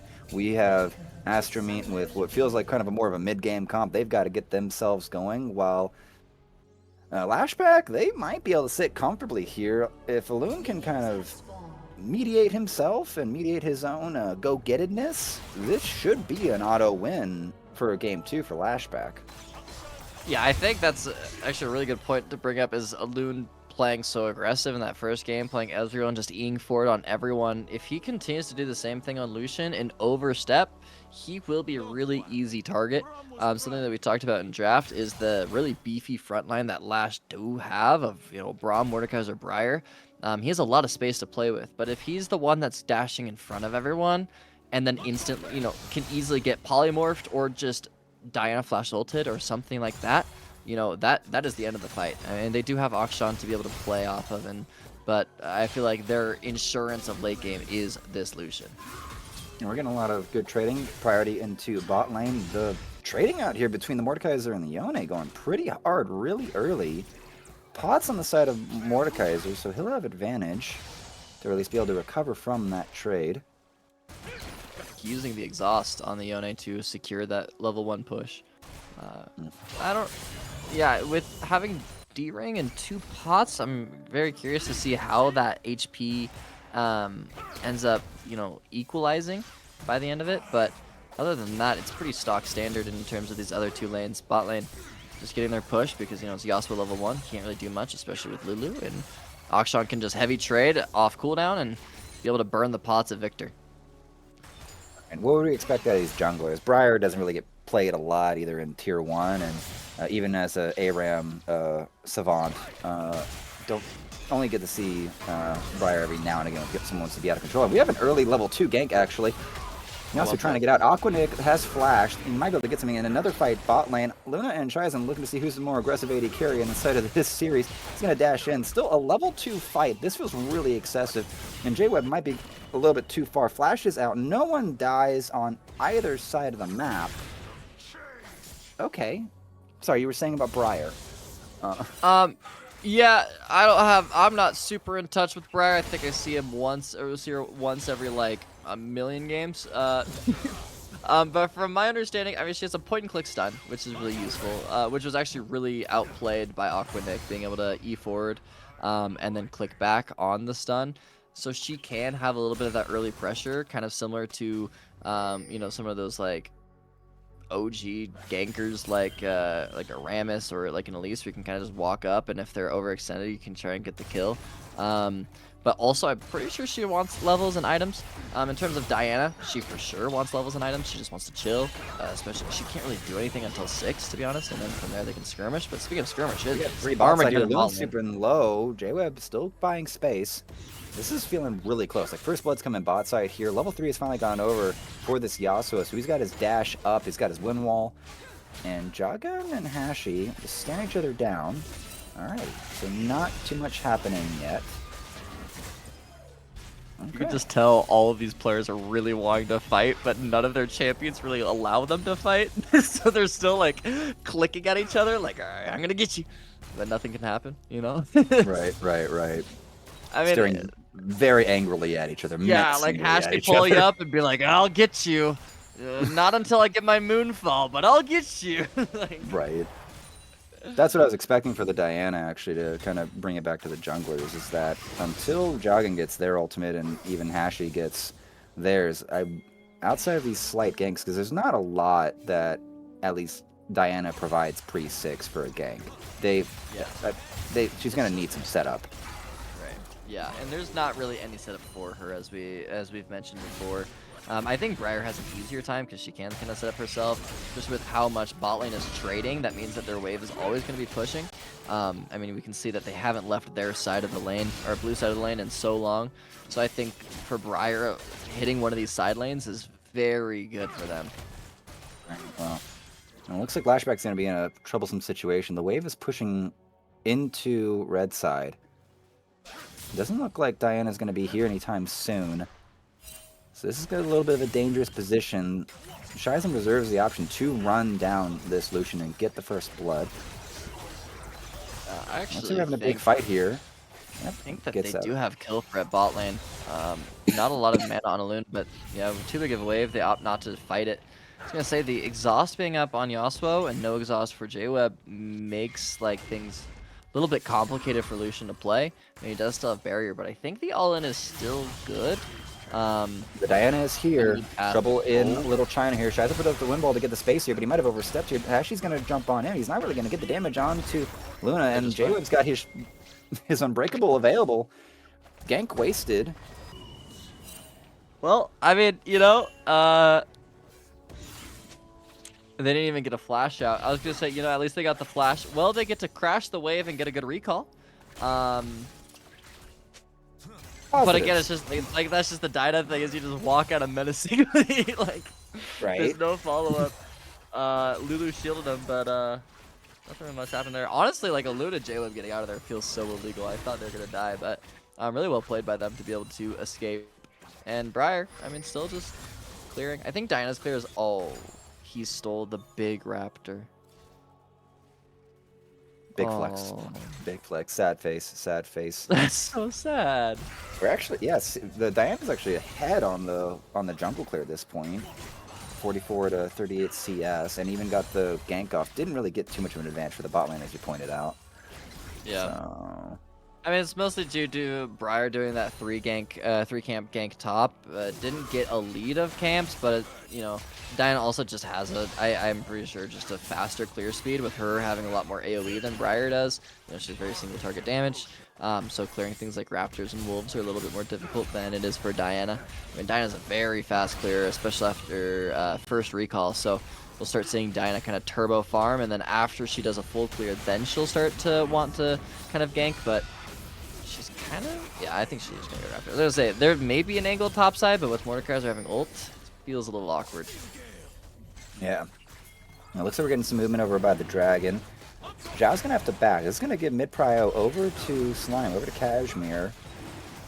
But it looks like Lash-Back might be able to sneak this. Wave is slightly in the favor, pushing in their favor. Zhao's actually stuck around here to keep Kashmir's attention. He's going to be able to get out with the hook shot. He's going to ult to try to get the wave, but he's going to get caught here. Just a dash in. Hashi with first blood. What a little overstep, and what a free gift for the Diana. Yeah, we're talking about in the green room a little bit. The only way the ASTROMEAT can really get this game going and make things happen and be in a winning state, in my opinion, of the way that their draft worked out, is just accelerating the game and punishing mistakes. But they might just be making a mistake themselves. Yeah, the ult's going to miss here. Paterboy's still going to get cleaned up on Hashi. Briar is on the way. Kashmir has arrived. This Mordekaiser is trying to act bigger than he is. The ult will clip, but he's going to kill the Yasuo. He's on a 2-for-1, and I think Yaga's going to be actually stunned. Kashmir is forced to splash out. No mana, and now the kill goes over to the Briar, so I'm sorry. I don't think anyone was prepared for that much damage to come out from the Mordekaiser, and now we're brawling a bit. Bot lane. Ulta has hit. Luna's going to be able to get the space here. Exhaust goes down to the Shizen, and he's going to keep brawling with the J-Web. Can't really get towards the main damage. He's going to have to flash over to try to catch Shizen. Did not get the lockup, and now the ultimate's going to come back. The Culling knocking down Shizen, and now a double kill over to Luna. We're at a 5-1 thing. Lash-Back with the Lash-Back on the attempted plays from ASTROMEAT. I think an unofficial ace there for Lash, but Hashi coming through. Looking for another E-dash to J-Web, get a look at your free screen. kill. J-Web, help! J-Web, help! Nope. You don't window shop to save yourself and your AD carry. Your job is to protect your AD carry, and you did not, my friend. You let him down, and now we have now the Diana's accelerated, but I'm not sure if it's gonna matter. We've all been there. I mean, but to be honest, I think that was a great look into what these future fights are going to look like. That Yasuo Shizen, like, that was mechanically played really well. A really sick Keyblade that he hit on the QE flash to be able to get more damage and maximize a lot onto the Loon. The combo of, like, you're talking about the Yasuo ult and then layered into a Lulu ult and then a polymorph on top of that, but he's still not dead and then just out damaged. ASTROMEAT runs out of damage so fast. I mean, Mordekaiser lived for 15 years, man. Victor just walked up to the Mordekaiser, ulted, and he's not even half HP. This is the problems that we're going to start seeing, and this is why they need to accelerate really bad because they need an immense amount of damage to the point where they're just throwing their wallets at them and winning fights like that, or else they're just going to end up winning or losing the game. And Cashmere's going to get caught here on the way back here. Jogon and Zhao teaming up, and I think it's going to be cleared and taken care of. Boomerang knocks in, and that's going to be the first kill over for Zhao to accelerate, to get this action on the board. A little bit going very low in that exchange, nearly under tower, but gets out again.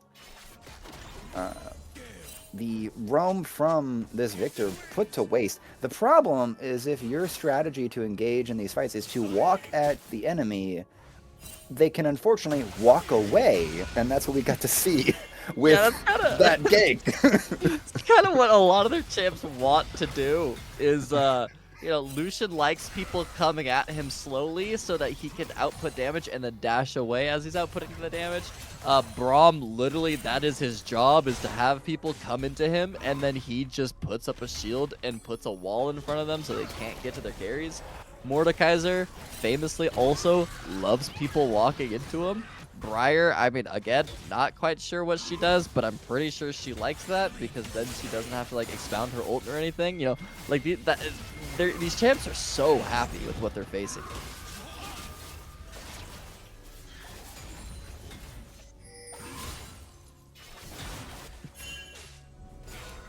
Great trade topside. I mean, dude, just the Yone ult into Mordekaiser just bonking him down and walking away as well. Mordekaiser having ninja tabbies as well. That's kind of the breaking point of this lane. He's kind of immortal. He has Rylai's now unlocked. Oh my god. Top lane is Thanos for Lash sides, or Lash's side. Essence River as well. The Hex Optics for Akshan. So he's actually going to be doing a lot of scaling damage, a lot more than I'm used to. If you're doing like the lethality Akshan build that you used to see a lot of, like Collector, Eclipse, back when Akshan was really popular. So him having crit is going to have a lot more of that late game scaling. It's going to make him a little bit squishier, which is a little bit scary because you're not going into any of those like bruiser lethality items, but it's going to allow him to just one-shot everyone on ASTROMEAT's side because they're all fairly squishy champions. They are, and we're seeing that very good map control and map play priority from on the side of Lash-Back this game, and the gold advantage is on their side. There's actually this is a 2.3k. This is a 3k gold advantage right now on the side of Lash-Back. ASTROMEAT might actually already have their game 2 might already be over. Their first loss might be in hand. We'll see how that plays out, but Lash-Back has pretty much prioritized the map. The Briar is taking the second mountain, so we're watching once again where Jogon, and maybe with helping out Alun on just calling out what the team's doing on the map, has pretty much been able to control the map, control this Diana, and not really allow them to even contest the first 2 Drakes. They've gotten them for free. No team fight, no contest. Zhao put on really good damage onto Kashmir, onto the Victor at about the 15-second mark before it even spawned, but held on to his ult in case there was going to be any more contest. So I've seen a lot of good things out of Lash-Back, even though we saw a lot of overstepping in the first game. I mean, the thing is now, like, Lash has no obligation to even do anything. They don't even need to fight, even though they're going to fight bot side with Victor getting the roam.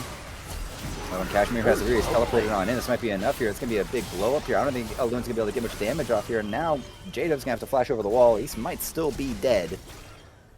Kashmir going to get the damage pop. He's going to be able to, J-Dub's going to be able to jump to a minion. Sean, Shizen jumps on in, gets the kill over to Kashmir. A little bit of a counterplay, a little more gold in the pocket, and they might even be able to get a good amount, at least 1 plate on this turret. But Zhao's pushing on his side. He's maintained his priority. They have done the trading. Wave's going to get cleared. And now the Mordekaiser, he's teleported bot. We're starting to start seeing some rotations around the map, and oh boy, the Mordekaiser has found the Yasuo, and Panda Boy is on a killing spree. Dude, I mean, he just has top tower already. He can just do that. Like, he doesn't need to be top anymore. He can just collect 3 kills. And Dinah, well, that's her whole damage down, and it did half of his HP. Nice. That's everything. But this Briar wants to fight here. Briar wants some blood here. The Victor might have overstepped here trying to support the Diana. Let's see if he's going to get in, and he's going to be jumped on in. Action has arrived. He's going to take out Kashmir, and Kashi, he's looking to be in pain. Flash is out. This is a little bit of trouble here. Herald is available, and it looks like all 3 grubs were even collected by Lash-Back. So I think Jagun's actually kind of run an absolute train on Hashi in these first 2 games here, and just even objective priority. We're fighting over the wall here. Shizen's gonna have to put down the wind wall just to buy himself space. And Alun just stepping up, trying to abuse these auto attacks, these double shots, and now the ult's gonna come on in. Alun might die. He is not. Jagan clears out. There's the final kill. It goes over to Yallinger, but this is still over. This is overreaching on the side of ASTROMEAT to try to get something. And was that the ultimate? That was the ultimate. So. You know, as much as this game is doom and gloom a little bit for the side of ASTROMEAT, I do really want to commend Shizen. He's making this game a lot closer than I thought, just due to him being really good at Yasuo. Like, it is very impressive, the mechanics that I'm seeing him do. Earlier when he got that double kill bot lane with the Victor roaming behind, it was his Keyblade that allowed that play to happen. He was the one engaging with his own flash. Like, he's providing his own knockup. We gotta jump onto Kashmir here. He's gonna get blown up. I bet slowed. And Zhao with a killing spree as well. Like I said, that's the one redeeming light so far for ASTROMEAT. Everything else is really, really rough to look at. Also, you know, Hashi and Shizen, they won to Diana Yasuo for a reason. We need to start to see them play together, right? It's Diana Yasuo. They need to play together. They need to start fighting and fighting skirmishes. You know, I said it in the draft, and I'm going to reiterate it now. Second item is really where they start to play really well together. They just need to find that timer, but instead it's timer top of... Herald has arrived. He's going to be really low health at the start of this. He's going to be able to get the blow up onto the Yone, and I don't think you have a chance here. Screams him into the wall. That's going to hurt, but I think Alud's going to be able to walk this Diana down. The Yasuo's going to arrive. I don't think Briar's going to have a chance here. Q might come up for the stun. Gonna get a little bit of health, but that's not gonna play out the way you want it to. And now the Braum has just been beating up Yallinger, brought him down to half health, and now Alun and JWeb are surrounded. Hashi is gonna bait him on in, but the knockup's gonna secure. They can't even get the kill. They can't get anything back here. This is kind of what ASTROMEAT wants: are these brawls, these scrappy situations that allow these ults to combo and allow for Shizen to just go on in with this Yasuo and really put some damage down. And that'll be. Yeah.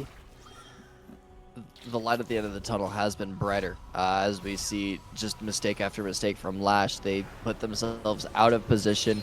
They're no longer on a line of scrimmage, and that's exactly what ASTROMEAT needs to be able to get some sort of advantage. Really good gold swing. Yasuo got an 800 gold bounty on that on the kill onto Briar. That accelerates him to be on a very large lead against the Lucian, now having shield bow and Bork. So from here, and if you can get the second item on Diana, that is the timer for Yasuo Diana to be able to play. This is kind of their realm and their timer to get the map accelerated on this third dragon. And this looks like really awkward right now because ASTROMEAT are on the same page to try to get into this fight here. Briar's going to be brought on in with the recall, and he's going to take a lot of damage. Big scream out from Briar, and now the combo comes in from Hashi and Shizen, but I'm not sure if it's really going to take. The Mordekaiser has put Hashi into the Death Realm and is just taking him down. Has returned, slams Yasuo into the dirt, and now Victor trying to get the recovery. JWeb is not going to do it. That is an ace for Lash-Back, and the dragon stands up and available. And we're going to replay here. This was rather disconnected from Lash-Back. The Panda Boy holding this, trying to bridge this for the rest of the team. Zhao sitting in the quiet. This ultimate from Briar hits onto allows for the Briar to get into the middle. This big fear across everyone. The scream for the double stun on the Shizen and Yallinger just ends it. The Lulu gets absolutely destroyed. And now Mordekaiser are sitting in the middle of them and is allowed to get the kill, come out with the stats. Absolute execution. Yeah, this is great. I mean, the biggest thing there as well is the fact that, you know, Kashmir... Well, first off, Kashmir had so much uptime, but because he's so behind, the damage doesn't really do anything. But the biggest highlight in that fight was that Shizen and Hashi had a really good combo. They one-popped Alun, put him out of the fight. But then from there, they kind of run out of... They don't have any more sauce to play with. They run out of gas because they don't really have champions that play around Yasuo Diana very well. They don't have consistent damage of another 80 carry to play off of the space that Yasuo Diana are giving. You know, they burst Lucian. that's all the damage they got. Diana Yasuo don't really have more than that burst, and so then they have to look at the Akshan, the Mordekaiser, and the Briar with just tears in their eyes because they're like, well, I don't have any more damage. Do you? No? Okay. Well, I guess we just lose. But Lune dies again. We're watching that combo again here. Luke's lasting a lot longer this time, but Shazen will get the kill. They're going to finally ultimate to catch J-Web. So looking for the fights, catching them out of position in mid lane. So still sitting all right, but still a sizable gold lead on the side of Lash-Back. Yeah. I mean, still a great play from ASTROMEAT. Just keep punishing and keep using this Diana Yasuo ult off of cooldown. But here comes the lethality Briar. Going to come on. I don't know if the rest of them are available. He's going to get a lot of damage on the Shazen. Briar trying to tank, gets the stun onto the wall. Pandaboy fighting under the turret up top lane against this Yone. I think he might have overstepped himself. Action's going to get the kill back onto the Yasuo. So some still proactive play. Looks like an overstep there by Pandaboy. So we're teetering a little bit back and forth, it feels like. Oh. That's ult. Hashi is not going to like this. Gonna die. One more bonk. Bonk's got to land here, misses it, gets the kill, but still already low. Pandaboy's going to get counter killed. That's going to go over to the Yone, and now Zhao and Olin need to figure out what they want to do. I don't think they need to do anything. There's nothing up. I mean, yeah, you can get some more kills, but, you know, no dragon, no baron, no need to throw away any sort of lead. Just collect some waves, push for dragons, and they're going to commit to this death bush onto potentially Aqua Nick, but I don't really see the angle that they do. Good step back from Zhao there to not get blown up. We have a death push, yep, and Shazen here. It's gonna, that doesn't hit, doesn't take. They're gonna get a blue buff. We're just dropping mid waves on Lucian, which, I mean, I guess it works out, but they get blue buff, but, you know, Lucian misses a whole wave, and it's just awkward. You know, you're already kind of the target for the enemy team. You want to be accelerated and making sure that you're not super far behind, collecting all those resources, but, I mean, I guess they're just gonna try and kill this Diana, who is now alone. Oh, she's dead.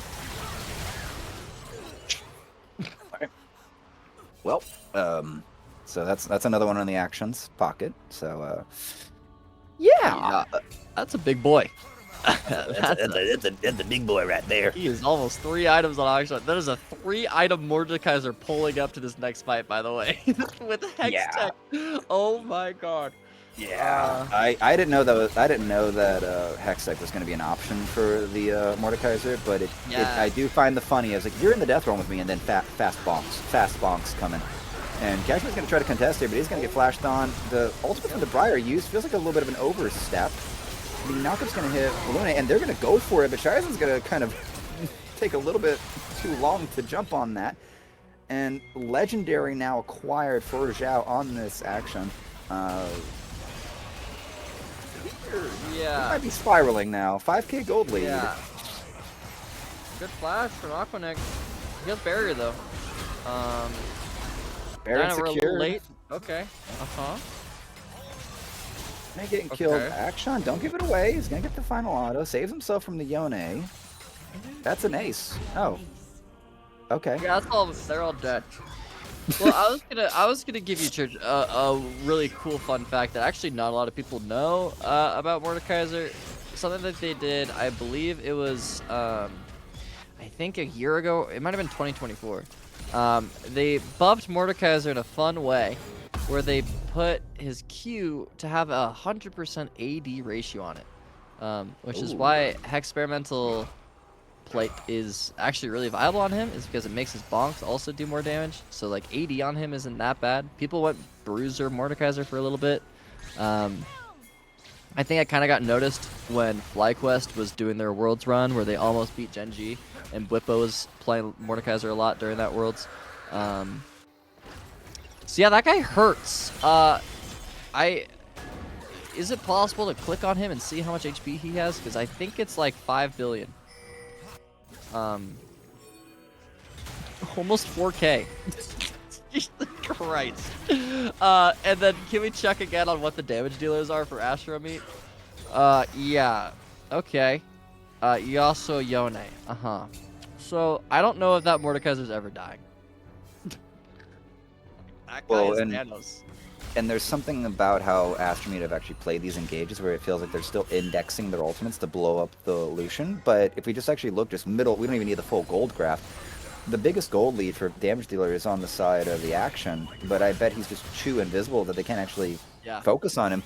Lune might be a solid damage dealer with the Lucian and has no gold lead actually compared to the Yasuo, but there's no other real good target Yeah. for ASTROMEAT to focus on. Like, do you want to Yeah. spend all your damage and ultimates on a Mordekaiser that can just exit to the Nether Realm and say Right. like, you know what, see ya, and then Well, comes yeah. back twice as strong? Like they Right. don't have options here.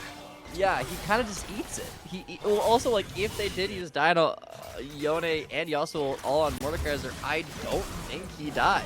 And even if he does, that means Akshan and Lucian both have full uptime. Oh my god, a bonk. Yeah, and Kashmir is dead. Mid lane's trying to get run down here. They're trying to get on J-Web and Illum, but they don't really have options. No, they don't. Well, Oh, the okay, ultimate that's hit good. here. They're trying to get something done here. He's going to get some good damage. I think he's Oh my going to God, go he to does. top. Oh, he almost gets it. Shiza's going to try to come on in, and Naka's going to hit. He'll be able to at least blow up the action. Big shutdown gold. That was 1,150 gold in this Yasuo's pocket. Double kill there. Like, the light at the end of the tunnel is kind of, it's available, but it's still an 8k gold lead. But, like, also just look at how many resources it's taking to get these kills. It's taking everything, which then allows Doggett and Panda Boy to then just kill everyone and clean up. You know, the people that survive are the ones that are going to be doing the most damage. There's so many threats on Lash's team where that's the problem with this Diana Yasuo comp that I was also seeing in draft is, you know, that is a single target kill. Like, it is a, I see one or two people grouped up and we're going to one-shot them. And then they're out of damage, right? When you have 4 people that can carry these fights, you can't kill all 4 of them. They just don't have enough damage to do so, especially with how accelerated they are. And I know we're starting to kind of sound like a broken record with how much. Also, we have a lethality Briar with Infinity Edge. This Briar, this jungler is actually a threat now. Is almost full build, and Briar is, just from the cursory knowledge that I have of Briar, Briar is kind of a de facto tank by build, but building damage onto her just really activates. Ultimate acquired. Aquanet, you're not going to be able to escape here, but I don't think Panda Boy is too scared of you. Misses the big bonk. This is going a little bit out of his favor. He's going to get killed. Zanya's activated, and this is just enough time for the rest of Lash-Back to show up here. I'm sorry, but ASTROMEAT, you don't want to be here. Yallinger going down. Lune finally getting to go off here, not getting focused, not getting blown up. Kashmir bonked. Double kill for the Mordekaiser. We're going to break some inhibitor turrets now. We're going to get some progress into the game. The plot is developing, and they are now flexing their now 11k gold lead to start getting to some in-game objectives. You know, like, they might push to end here. 15 seconds remaining on Yasuo and Diana. They have 3 grubs. They have 2 80 carries. I think this might just be the end. It's not even a plot developing. It is a plot ending. The resolution is found. Lash just take the win. Books written. We have a 2-0 to start the season, and Shizen leaves early. And I mean, bro, with the performance he put on, I low-key would too. I mean, mechanically, he played that so well, but that is a tilting Yasuo game to be able to play. it was a very hard game for ASTROMEAT to try to pull off there. Shizen doing his best, trying to make the calls, trying to make the plays, and getting a lot of successful at least combos initiated to get put a lot of pressure and put the Lucian out of commission. But just going to scratch this record one more time. A lot of other threats from elsewhere, and if your only target is really the Lucian, because you don't want to put that on Briar, you don't want to go on the Mordekaiser in the action. You can't find him because he's invisible. Really a cascading problem, as we see from the gold graph, just kept getting worse, kept getting worse, kept getting worse, and that puts it. Lash-Back Foundation get to open their season with a 2-0 over ASTROMEAT. Oh, it's a 3 block, so We still got okay, a third game, Church. okay, so it is Boom. so we have a full best of 5, basically, or am I? Just 3 games for points. So it's just 3. Oh, it's 3 games flat. Okay, that's what it means. Okay, sorry. Thank you, production. So we have one more game, my failure to understand how this thing works. So forgive me, audience, as we roll through. So I guess I would actually put it to you. Um, I don't know if we need to cut to break, but I would actually just want to pitch what would be the adjustment you would actually pitch for AstroMeat as we try to go into this third game. Uh, just never pick any of those champions ever again. Um, Well, okay, that's maybe a little harsh. I think like okay, this is the thing about draft is like genuinely like there most of the time, I would say 80 or 90% of games, draft is not the determinant factor of why someone lost. Yeah, it gives teams advantages, but there's always windows of opportunity. I think both of these games, they have given themselves drafts that are just really difficult to play. And this is something that we talked about last time we cast together, Church, is in this kind of level of play, if you just have an easier draft to play, it's just you win more. Um, just don't overcook. Just draft some comfort champions that like to play with each other. Give yourself a standard AD carry. And just also take a deep breath and leave your room for a second. Get a glass of water, mental reset because that was a brutal game to just be able to hop off after and have to queue up another one. So take a breath, reset. Let's get just a standard draft going, nothing crazy. Um I these games have been decently close. Like they have really great players. Just try to, just make it easier for yourselves. Ready? I think we can jump to break from there. We will see you back for draft for game 3.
I felt you on my shoulder, and you weren't suffering anymore.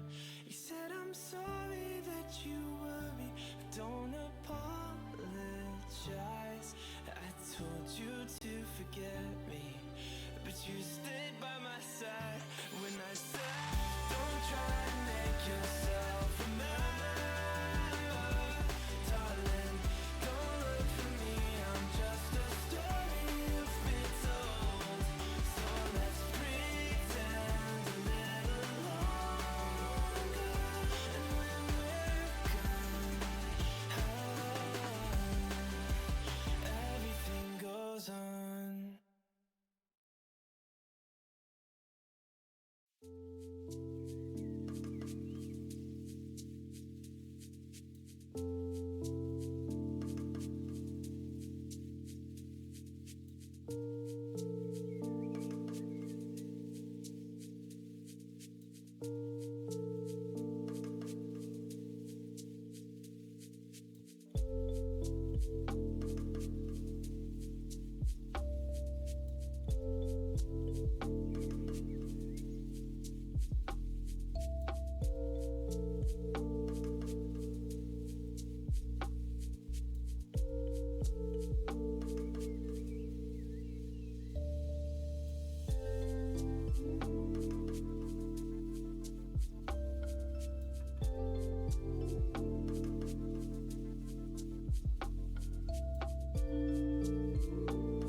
Alrighty, let's round this out here. For those that are unaware, this is a three. I just learned it. I got corrected by production because I'm a bad boy that can't read the rule book properly. This is a block game. Is how this season's going to go. So no matter what 3 matches are going to be played, for the point values that will inform how we get into playoffs and so on from there. Now, to give a quick overview, this is going to be game 3. We actually have a full 145 for point values across both teams. And both teams have actually switched it up. Scorp's been traded out to come in for top lane. Jagan is still sticking around for the jungler. Sleepily is in for, let me see here, for Zhao. So we'll see an adjustment there. Benas, the captain, Tony, is in for bot lane. And J-Web sticks around as well. So we can go through the rest of that. I don't mean to bore everyone. Bans are coming in. And we already got our first pick. Man, they love Lucian on Lash-Back. And I mean, hey, Lucian's sick. Oh my god, okay. Are they just gonna drop Seraphine on 2 immediately? I'm down for it. Hey, if you want to drop Ashe Seraphine 1-2, I'm down for it. I was gonna bring up the fact that, you know, one of the subs for ASTROMEAT is a Sona 1-trick, Jessie. She's a very high master. Well, I was gonna say usually a high masters Sona, but I always forget that high masters is now like 900, 1000 LP. But like a very solid player that plays a lot of Sona. But Sona and Seraphine are very similar champions, and Ashe Seraphine is a very meta 1-2 right now in higher regions.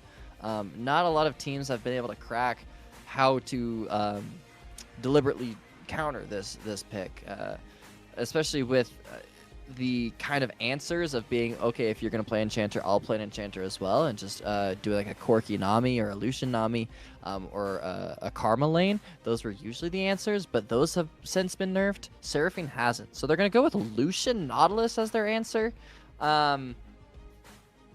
which I is very coin flip, Church. This can either be very good for the Lucian, or if they make one mistake and allow Ash Seraphine to choke you out and just get pushed and be defended, will be not fun for the Nautilus. No, and I imagine that's the best answer that they could have since the Braum actually got banned out by AstroMeat. So I imagine they were trying to get the Braum once again for J-Web to really set up that easy stun lock with Braum's Q, but denied, and now the engage and super tanky option for J-Web is still available. But I would not be surprised if Hamilcar and Jesse end up kind of dominating this bot lane, and Tony and J-Web have to kind of figure out what they want to do. There's a slight mismatch with Jesse being like a tier 2 versus a tier 3 on J-Web, but J-Web's been doing entirely good service so far in this series. So one of the things I'm looking forward to find out in the season is who is actually like a lower tier but is actually really undervalued. The Victor coming back in for Kashmir, for Slimer, so still looking for that that control mage to play and work out. We'll see if Sleepily has a counter. So this feels more stable. Like both teams currently have stable comps as we're rolling through. I completely agree, Church. I think like so far, especially AstroMeat's comp, I mean those are three, like that is a scary 1, 2, 3. That is a lot of scaling, a lot of control, a lot of CC, and a lot of splash damage. There's just a lot of damage being output. What I want to be seen paired with it is I want to see a Bruiser Brawly top lane or something like an Ambessa or a Renekton or something. Oh, Renekton just got banned. But something similar to a Renekton, maybe a Gnar if you're really Korean.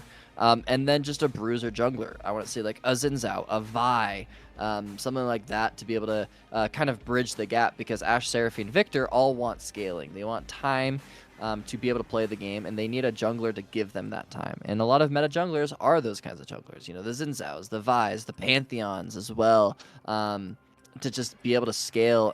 And all of those junglers love to play with Seraphine. So that's kind of what I'm looking at. You don't really need engage because you have Ash Arrow, which is a pretty decent engage, especially into Nautilus Skarner. They're pretty big boys that can get hit by the Ash Arrow really easily. So far, I really like AstroMeat's draft, and they have a lot of flexibility to go with on this 4-5. Yeah, right now the best thing I can see for AstroMeat is that there's a lot more agency. Okay. Oh, alrighty. Well, and we just hit a hard left turn there with the Rengar pick. Okay, come on back. The Seraphine and the Ashe at least provide an engage option, but now we have a Rengar, and I kind of wish there was an Orianna in the mid lane, so this Rengar kind of had another opportunity as a hobby boy through the brushes. AstroMeat's still... They like to play some special comps, it looks like. Yeah, that's a great way to describe it, and a lot nicer of a way to describe it than I would. So thank you. Okay, this is the thing, is like Rengar, maybe if you played it on 5, I would make more sense, but right now when you're facing Lucian, Nautilus, Skarner, like what is your target as Rengar? You know, you jump in, you're getting Nautilus hooked, you're getting Nautilus ulted, and you're just dead. The Zoe pick from Sleepily actually does give Rengar another target to play. Zoe can't really do anything into Rengar because he can cleanse the sleep and then just run you down. But still, it's like that heavy CC of Skarner, Nautilus, and the Akali top into Yone is actually really sick to see. I've always been a fan of Akali top. The only thing is now you're very magic damage heavy into 2 tanks, so Merc Treads are going to be really useful, which is nice for the Rengar, but Merc Treads into Ash Seraphine is already really strong. And then you're forcing Victor to have to fight through the Merc Treads, and now Akali also has to fight through that heavy magic and magic resistance that they're going to be building. So Akali's not going to have that good of a time in terms of like that kind of damage split. But I will say like I think Akali's gonna have a decent time diving their backline with Ashe Seraphine. She's gonna give a lot of space for Victor Ashe Seraphine to be able to cook. So maybe not my preferred 4-5 on red, but I do see what they're cooking. Right. Well, and I was just looking at my notes here. There is none of the at least initially known or reported shot callers, but like Alun and Kaiser are not in Lash-Back for this match, so I'm curious to see how well they'll stay coordinated. I really feel like just from how the Dragon Control has gone, that Jagun actually has shown up as another shot caller for Lash-Back, which is why Ben Ass has come in, but Ben Ass, who is also Tony, did not list themselves as a shot caller type player, as a very vocal player. They were going to be discovering that beginning of the season and so on. So I'm curious to see how well coordinated Lash-Back stays. ASTROMEAT, I believe, is probably kept in Cashmere, is kept in Slime, as no one else, at least in initial word from Shizen, informs that there's anyone else on this team that's there to like make calls. I'd like to think that the bot lane between the Ashe and the Seraphine will be able to make clear calls, because really, with the rest of their comp, there's no other engage other than the Seraphine or the Ashe Arrow.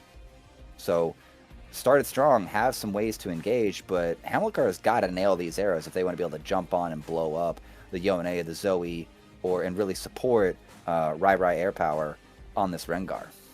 I will say one thing about modern Akali, which it sounds really silly, but it kind of is true when you watch like LCK especially play Akali. Akali kind of is an engage tool. And now, that may sound weird, but let me cook. When you press R1 as Akali and you dash in on them, and then you press, W, and you're in the cloak, it adds a lot of disruption. And then it forces the other team to kind of make a lot of answers. It forces them to kind of fight into you. From then you layer in the Ashe, Seraphine, and the Victor, and you have space to be able to fight.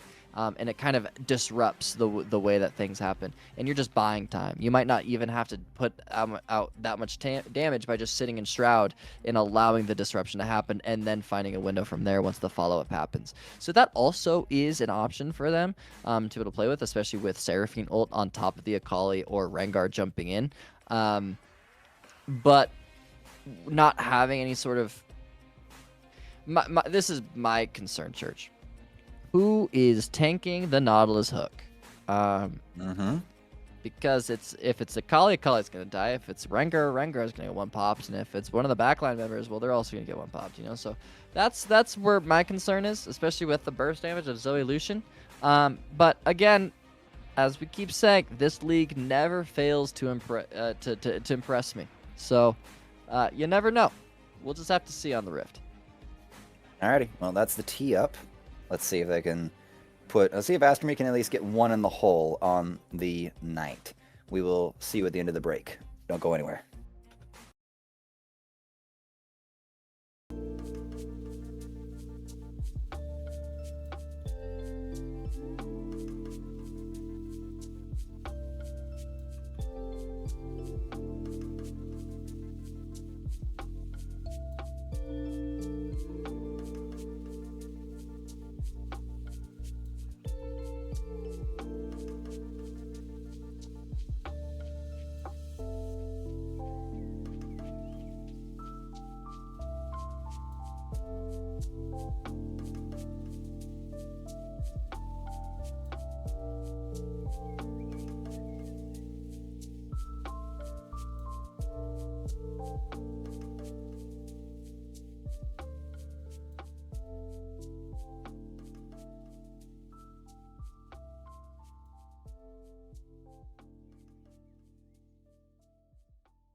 Game 3, final game of the night. Both teams have switched up their rosters a bit, and once again, ASTROMEAT has maintained a very consistent theme of a specialized comp that must overcome the great odds of the standard, in a way, team fighting comp of Lash-Back. We're gonna see how this Yeah. goes here. Yeah, I'm actually really curious to watch this this top lane matchup. So Akali into Yone, like Akali is an answer into Yone, or was in the mid lane a lot. You would see back last year when Yone was very prevalent, Akali was kind of the answer that a lot of people would do. But something that not a lot of people think about in terms of matchups is the lane itself. And it's like, oh, well, it doesn't really matter. It's top lane, like it's the same kind of lane. But actually, champions like the longer lane more than others, And so I'm curious to see if this matchup changes at all due to that fact. I do know that Aquanic is a very, very esteemed player. He's a very good player, and he's usually a mid laner.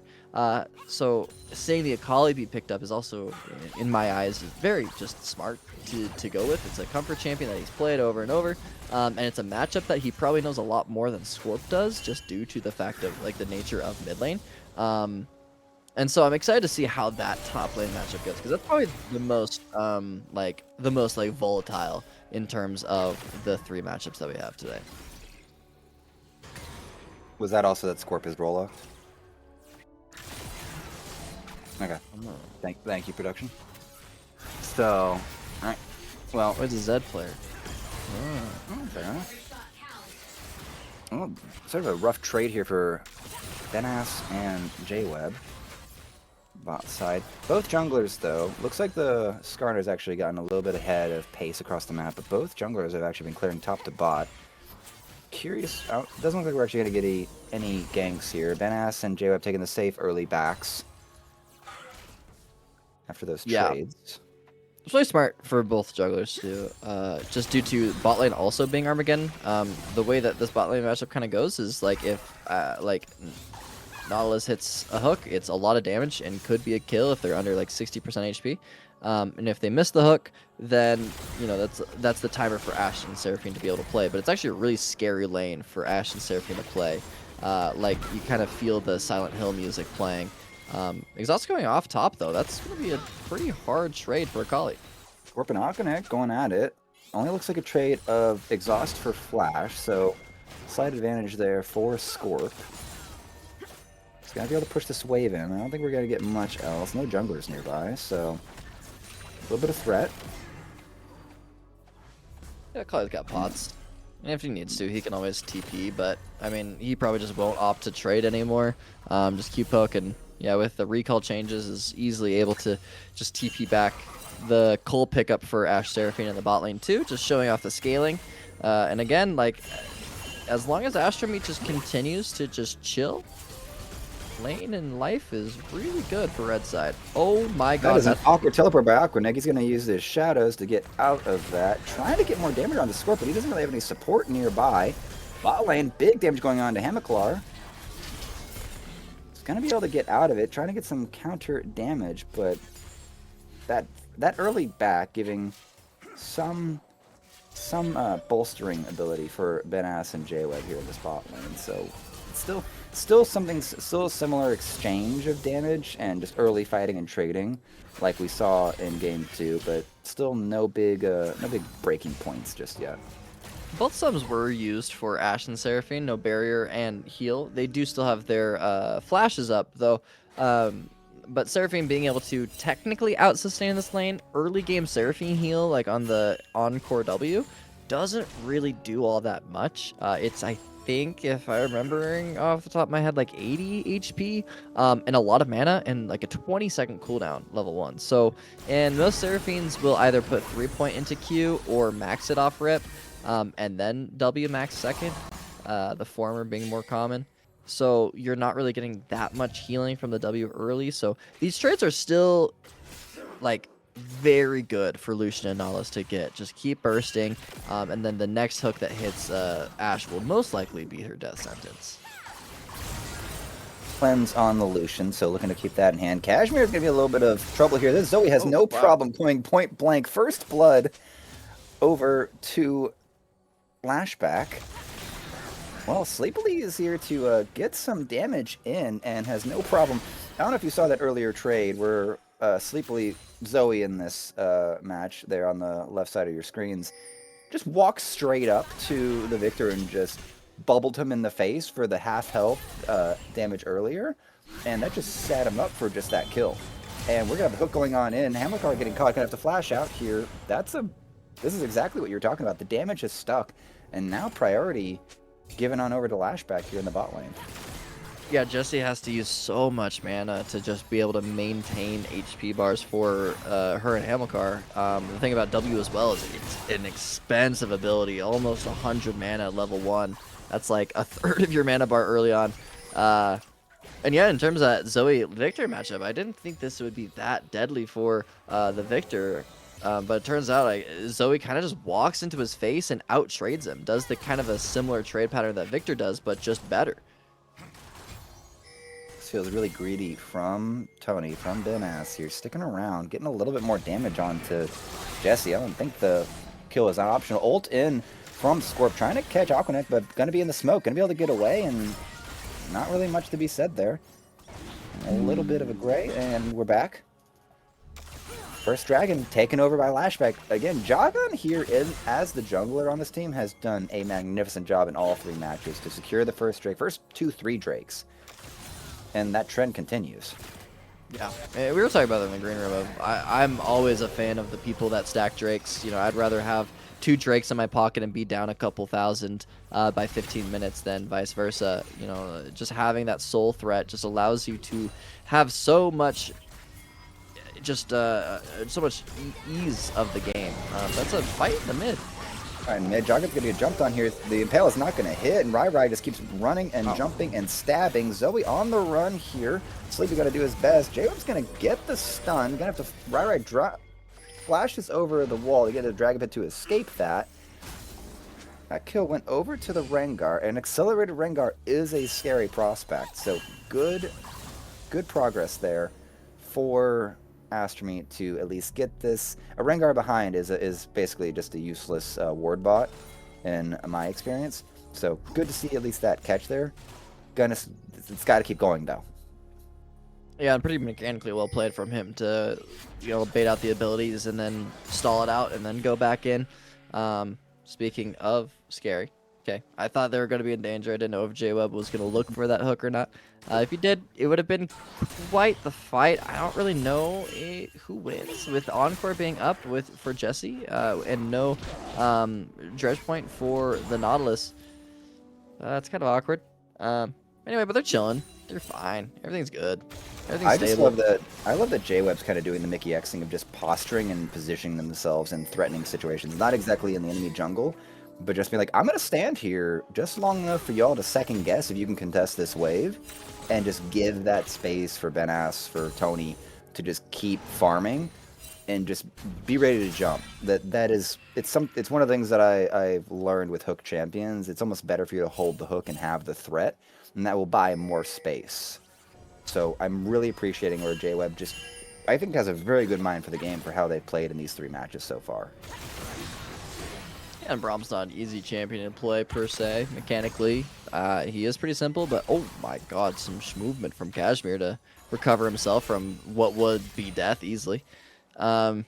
But yeah, I think J-Web's always been in the right place at the right time. You can see the coordination as the series progresses, that Lash just kind of has that coordination of a team. You know, J-Web and Jagon are always on the same side of the map. They're always playing together. They're making a play together. It, I mean, sounds like, yeah, obviously you're going to make the play together, but it's sometimes how ASTROMEAT was looking. It's more difficult than you think. Oh my god, he's dead. That is insane here. They actually come in together here, get stunned up by the gravity well, but have the damage to finish off Slime. So, fantastic. Scorp looking for something crazy here. Is not going to be able to get the kill. Down to 1 health on that Akali. Alrighty, that is some fun little plays here. A slower match to start out this game 3, I would say. But some very interesting plays. That Zoe Skarner combo in the mid. Was not expecting that to play out that way. Yeah, the leads are really just low-key, like, just bleeding leads, right? Akali is slowly just losing gold from the XP and waves that she's having to drop every once in a while to recall. I honestly think that the biggest thing that is making this matchup difficult for Aquanic Arrow is the goes lack wide here. Tony's going to be caught up here. He's going to start putting some damage back here. The ult's going to hit from the Seraphine, but Hamilcar is kind of caught in the wrong place at the wrong time, and Benas is going to be able to take him down. Jesse flashes away to save themselves, but that was a very ill-advised situation to get yourselves into. Trying to get the jump onto Benas, but it just does not take. The arrow goes wide, and then they are caught out. Yeah, that's kind of why I didn't like bring it up. Is I thought like once the arrow was missed, they're just gonna kind of move on. There's not really a fight there, especially with the posturing that they had. They're kind of flanking as if they do a lot of burst damage. But Ashe Seraphine want to kind of whittle you down and play like a line of scrimmage almost, and just like go at you forward, and not do anything fancy. So the fact that they commit to that, I mean, it's really awkward. It's exactly how Lucian wants to play. Especially with the Nautilus hook being there, which I don't think ASTROMEAT was really expecting. It's just a really easy 2v2 kill to be able to get that acceleration going in Lucian's side, which is exactly what Lash needs for the way that their comp works. Yeah, and at this point, like, J-Web and has been able to just really... I would actually put, and they get the benefit because they played all 3 matches, but I'd probably give just like an MVP over to like Jagan and or J-Web for just how they've actually played out these 3 games so far. We're 12 minutes into game 3 here, but it still feels solid. 2 grubs up on the side as well. First dragon, the control, and then J-Web just rotating around the map, being there for plays, even if they miss, being there to, you know, get the counter punch on that little gank that Hamilcar and Jesse were trying to do, and they're jumping on in here. Root's going to hit. Benaz going to be able to jump out. He is very low health here. Collie's going to come out. It's not going to hit much. There's no I think victory they're trying here. to... Still a victor, but they're late to get over to this Mountain Drake. Ooh! And they're trying to look for a fight here. Jesse brought so low. He'll use to keep him alive. But sleepily, a very competent Zoe here has been abusing Kashmir in the mid lane, and then just finds a pick and really threatens the entire back line of ASTROMEAT. I mean, yeah, Jesus Christ, that damage from Zoe. But the biggest thing is, again, it's kind of the lack of the lack of coordination from ASTROMEAT. Kashmir is on a reset there. There is no way in hell he can ever fight that. He doesn't have TP because he took Ghost in the way that this game is going. So he's off map. It's a 3v4, and it's a 3v4 against Zoe, Nautilus, Lucian, Skarner. Like, you need members to be able to try and compensate for the lack of frontline to tank the hook. And so Rengar kind of is just going in alone. Ashe doesn't do any damage yet. He doesn't have an item. Seraphine, you know, needs people to be in front of him. And, you know, Rengar just going in, jumping in, gets a little bit of damage down, but nothing much. And Zoe just has free reign. That's the lack of coordination that we've been seeing from ASTROMEAT this whole time, and now Kashmir is just going to die again. Oh, you are on fire, and so is the rest of your life here. Sleepily goes 3-0 against Kashmir here. This is getting rough mid lane. The mid laners on the side of Lash-Back have been surprisingly good, I would say, so far, and not what I expected. One of the things that you kind of think, okay, we have another bit of action here. Hamilcar is going to have some problems here. The Root's going to hit. Hook to keep him close. Damage counter. Hamilcar is going to get the kill, and J-Web's going to have to clean that one up. So that looked like that was way more in Lash-Back's favor, but it looks like the damage and at least the counterplay, the ultimate from Seraphine kind of helping buy some time to get the counter kill. I mean, that's best case scenario for AstroWorld or ASTROMEAT. I think about the album, man. Is getting a kill. I mean, that you should just be dead to rights there on that first Nautilus ult with how disconnected Hamilcar and Jesse were. But, you know, being able to trade 1-for-1, not bad. I will say, probably still better for the Lucian. Like you said, Lash, like, you're getting gold in Lucian. He loves gold. So does everyone. But, you know, he will accelerate and completely take over this game. He's going to one-pop Victor. He's going to one-pop Ashe Seraphine. Just being able to give Lucian the ability to just dash on anyone he wants without any remorse is exactly what he needs. Same thing with Zoe. She is going to be a terror in these fights. If they ever do a coordinated dragon fight and baron fight later on in the game, the Zoe just doing, if she can get a couple trouble bubbles off and a couple paddle stars before the fight even breaks out, the fight will just always be winning for Lash. Exhaust coming out from Scorp onto Aquanic, and Aquanic going pretty low here. Still caught in the smoke here. The ult's going to miss. Your flash out is clean. Damage still pretty high, but he's going to come through in the Q, auto, and that's going to be a kill. Bot lane's already blowing up as well. The Seraphine's been caught and destroyed. Not even any real ultimates used. They just probably get this. Just pin him against the wall with Jagan. Lost his flash on that one. So, kind of an across-the-map bit of fun here. But there's no real great acceleration on the top side here. I don't think either top lane is going to be really relevant until we get any team fights. So, an advantage acquired for the Akali, but this Zoe's a problem. Yeah, and it's just gonna get worse and worse. Again, there's not really much that ASTROMEAT can do against the Zoe. They don't have like a front Bubble line. hits here, and there's going to be the catch. The bubble hits. The paddle star is going to smack. That is 4-0 now on this Zoe. First brick goes over to Lash-Back. Where the ball's rolling, and that light at the end of the tunnel, it's closing. It's closing here for ASTROMEAT. Yeah.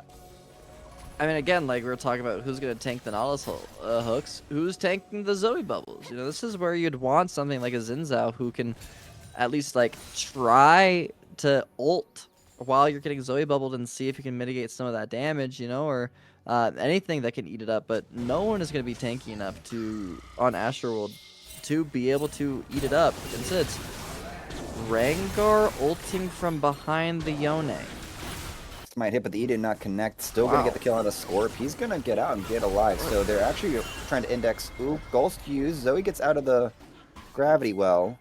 Survives that all in from Kashmir. Still looking to make some further. J-Web has arrived, and so has Ben-Ass. Kashmir, you're going to have some trouble here. Surfing here to provide cover. Saves their mid laner. But you might have just given Zoe a target. Hamilcar not going to block, and I think if Zoe had done the auto attack, Yeah, Jesse that's a would dead be dead. perfect. And again, it's not going to get better. In Church, it's not getting better at all. Like this is what it's going to look like for the rest of the game. I think the only win condition here for ASTROMEAT that they need to start to accelerate is the fact that he's dead. Oh, that's a dead Ash. The only hope that they have is get Aquanic in a side lane against Zoe. That is literally the only way that you can win. Is get him into a side lane and be able to try to kill Zoe on side lane. Because Zoe is very defenseless on the side lane, just like Victor is here. Yeah, Victor pinned against the wall here. Ben-Ass ready to collect the kill, and that's going to be a three kills over to the Lucian. So I checked my notes. Kashmir Slime is the only sort of known shot caller, at least at the beginning of the match, and he's getting really bullied here. Scorp trying to get a counter kill is going to be able to take out Rai. Aquanic there to clean it up. So good on Scorp to get the trade in that 2v1. But I still don't expect this Akali to really be able to do what it takes to win this game. Jesse's going to get put into the wall here. Dragon looking for a problem. Impel's going to miss. So that's less than ideal. Yeah, I mean, all eyes on Aquanic. Just really bought Rabadon's death cap. Is now in the side lane against Zoe. This 1v1 is absolutely vital. Whoever gets the first kill in the side lane, or gets the first gank, or anything, is going to win the game. This is kind of the breaking point here, right? First Baron is about to spawn in about 40 seconds. Soul is about to come up, but Zoe's just going to rotate to mid, which is smart, you know. I think she's also identifying the fact that if she dies, the game is over. And instead, let's just kill mid. And powers down here. Hamilcar's got the flash away here. Jesse's brought low has actually been taken out. Scorpion's trying to get into the middle of that. Gets nothing. Gravity well hits, and Zoe's actually going to be brought low, but he will survive. And now Hamilcar trying to step forward, trying to put some damage down, but I don't think it's going to be for much. That's a 2-for-0 exchange. Rotating. Aquanic's looking for something, but they're not going to be able to catch them, I don't think. Yeah, it got spotted on 2 different pink wards in the river, so Aquanic is unable to get anything going. Instead, it's just Yone being able to push out the lane. and a lot of dead bodies in the mid lane from Lash, but Akali's still sticking around, putting pressure so that they can get the push. But again, it's just desperate plays to be able to try and get themselves back in because they know how doomed that this map state really feels. Yeah, this is a really hard pressured situation. I actually realized, when's the last arrow you remember Hamilcar throwing? I saw one in that last fight. It hit Zoe, which is what led Rengar to jump onto the Zoe, and didn't get the kill. When I asked So- that because Ash Arrow is on a very low cooldown and reserves the option to just be at least a zoning, if not just a cross map option to enable Aquanic, Rai to get a playoff. And I'm just thinking, like, it hasn't really been used that much. Doesn't feel like it's really been used in lane. They've lost their advantage there, and they're not even trying to like throw the arrow on across map options to lock down the Zoe and just have that assist across map. Jump in from Rai. He's about. Oh, he's got him. Zoe is not going to get this one. The Rengar gonna get a 1,000 gold shutdown. That feels good. I'm not sure actually if it should have gone on to the Rengar, but at least it's a little bit of progress for him. I think, again, and I'll bring it back up, the only win condition for ASTROMEAT is side lane and punishing this Zoe on side lane. She just can't side lane by herself. She needs constant attention from jungle and probably support, or else Rengar is just going to continue to do that, and Akali will do the same thing. And so accelerating the game that way, and I completely agree with you, Church. I think that's a great read that they should be coordinating overloads on side.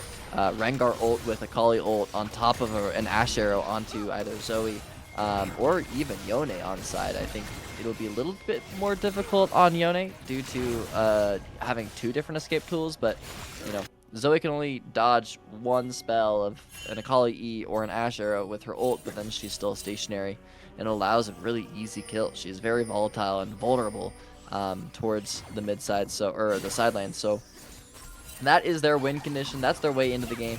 And so that's the question. Oh, good flash. Oh, that's an interesting quest, and Zoe's gonna get taken out here. This there was posturing. ASTROMEAT was actually bringing themselves down into the river to take care of and deny Soul Point. Lash-Back has actually indexed himself into Soul Point, unsurprisingly, and there's no teleport on Scorp on this Yone. So ASTROMEAT, Aquanic catching sleepily on the Zoe in the bot lane, indexing to what we're talking about, that win condition to just keep shutting down the Zoe in the side lanes. Dragon Spawn, Infernal Drake is here, but Hamilcar has come back mid and is going to get CC locked, blown up. 20's going to catch a kill. I don't know why Kashmir is here. So Jesse's going to be here trying to save it. The ult's going to clear through. This might actually be a fight in the favor if the Victor can stay alive. Next target needs to be, I guess, J-Web. Kill over to Victor, and now Jagan doing his best, throwing his pincers, but is not going to get much else. Did he just try to catch the wolves? And now Aquanic is going to be able to get in front of Scorp to block the ultimate, put him at short range, force the flash out, but now Scorp going to try to get some counter damage in. Not really catching too much. Zoe's arrived from the Death Realm. Alrighty, so long sequence. Dragon's going to be denied. Okay, there we go. A really fun sequence there from ASTROMEAT. They overload side, and by overload I mean Aquanic just completely smurfed on the Zoe. A really well played R1 flash predict over the wall, and landed the rest of his combo. From there, they tried to death bush and collapse onto Lash by giving up mid wave and just sitting in the banana bush outside of blue buff. But instead, Lash is overloading mid and trying to get mid tower. Hamilcar just threw himself at them, got Nautilus ulted, and got all of their cooldowns from there.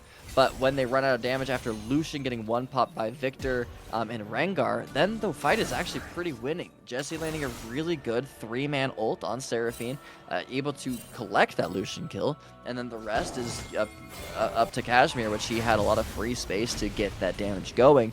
And a really well-played sequence from ASTROMEAT. That's the kind of sequence you need. Start with killing Zoe offside or push her out of side, and then from there, with mismanaged members, then you can play her front to back with Ash Seraph. J-Web's going to get caught up, hooks into the wall here. It's going to be able to at least get the auto attack to give himself a little bit of tankiness. J-Web's going forward. Impale's going to miss. Ult from Jessie to try to save herself, but nope. Tony wants to go into the tower, collects the triple kill. Baron's up. The the equalization, we were at an even gold state about 30 seconds ago. We're now back to a 2k gold lead here for Lash-Back, and it's gonna get worse. The jungler is dead. There's not much that Aquanic can really do here. And Victor's going to try to push midway. Zoe's going to blow up this Akali, and Scorp's going to collect the kill. Yeah, no, the coordination, the map play from Lash-Back is standing out, and it's kind of a no contest. Well, from there you see that we learned the wrong lesson. ASTROMEAT did. They thought, okay, our Ashe Seraphine combo is looking good. As a 3-man core of Ashe, Seraphine, Rengar, we are strong because, guys, we did it with Seraphine, Victor, and Rengar, and we won a team fight from that. So surely if we do it with Ashe, Seraphine, Rengar, it'll do the same thing. But we skipped the step. We skipped the step of Akali being a part of the play because Akali has all of our gold. She is the strongest member on our team. 100 CS up on our own 80 carry. So if Akali's not part of the play, then you're just going to get one pop by Zoe every single time. So as long as Lash keeps grouping up like this, and they have the potential to do this, it's just going to be desperate play and desperate measures. I feel like Jesse not actually indexing into a Mikhail's is a real loss on kind of these bubbles and how much sort of CC options there are on the side of Lash-Back. Yeah, I do agree. I understand where she's coming from though, because Seraphine does want a lot of different items. She's trying to, she wants the Echoes of Helia. I'm assuming this next, I actually don't even know what that second item is. But she also wants the tier item. But I do agree that Mikhail's was pretty important to be able to cleanse those Zoe bubbles, as one bubble is a death. Seraphine is one of those few supports where she actually does need items. Air from downtown here. This Skarner is going to get blown up. Aquanic's going to secure his 5th kill. That's a good little kill, but Dragon's up in 1:30, so a little bit of a misplay by Dragon, but I don't feel like it's going to be really any real consequence. Maybe some map control, maybe they ward around the Dragon, but they're going to need another pick if they actually want to continue denying the soul point against Lash-Back. This is the ASTROMEAT that I know and love, that I've been watching for the past 2.5 hours, more than 2.5 hours. They are going to overextend here because they've got a pick and they're going to feel really confident, and I'm going to watch a Zoe one-pop someone and then they're going to lose soul. Oh my god. Close. Can you imagine? You were on, I would have asked you your lotto ticket selection immediately after that victory was popped, if it had happened that quickly after your own call, because that was fantastic, sir. I'm impressed. Thanks. Yeah, but like you said, they actually do get decent dragon control. They got a couple wards down, so they're going to force sweepers out early just to reconnect. But because they overextended, they're actually just fully losing control. River is now gone, and Zoe having river control is terrifying because now you have to bubbles landed on the Rengar. Into Rengar or into Zoe. Yeah, no, I mean, like, even if Rengar lives there, like, look at this Zoe. Look at where she's posturing. How do you enter? It's got to be through mid. But even then, you're just getting pelted. And the vision control is really powerful here. Impel's going to grab onto the Yone. He's going to be able to get himself dashed out. There's a big fight here, and Yone's got super deep here. I'm trying to get the other side of the fight here. Ryder's going to get jumped on. Scorp with a second kill, and the damage is rolling. Cashmere's going to get hit by the Nautilus ult, but there's no really any follow-up. The advantage is actually on ASTROMEAT. That's a 2 for 2 actually exchange. Mid lane Prio goes over to ASTROMEAT, and Dragon's trying to sneak this Dragon right now. They've just realized that J-Web's going to play buffer, try to sacrifice himself. The Dragon is still half health. There is no smite on the side of ASTROMEAT. They've got to try to burst this. It's going to get secured, and Dragon can just go through the wall. Scorp's going to dash over, and that is Chemtech Soul secured by Lash-Back. And there's not a counterplay on the map for ASTROMEAT. Baron's up in 2 minutes. This is kind of a big doom and gloom right now. I think they just had to fully commit to the mid tower and get that, but I will say that is probably the best case scenario for a fight for ASTROMEAT. They didn't allow Zoe to poke. Instead, they just initiated a full fight. It was mostly Skarner Jagon that did that. Just fully engaged. Didn't allow Zoe to for a couple rotations of her spells, which is so needed. And then it allowed. Oh my god! I probably just in the one pop. R2? R2 nails. So that R2 is exact. Oh, well, I'll talk about the team fight sometime. Jesus. Ryra just ate him. Actually, so what we just watched right there of Rengar one-shotting and Akali one-shotting is what happened to Zoe and Lucian in that last fight. TLDR, which is exactly, how AstroMeat can win the game. So, we're learning. You can see them actively learning. Rengar is very strong. Oh my god, he's 4 items. Yeah, Rengar is dang near full build right now. This is not your tier 1, game of a Rengar. This is a Rengar that, as we can see, can one-shot the Lucian.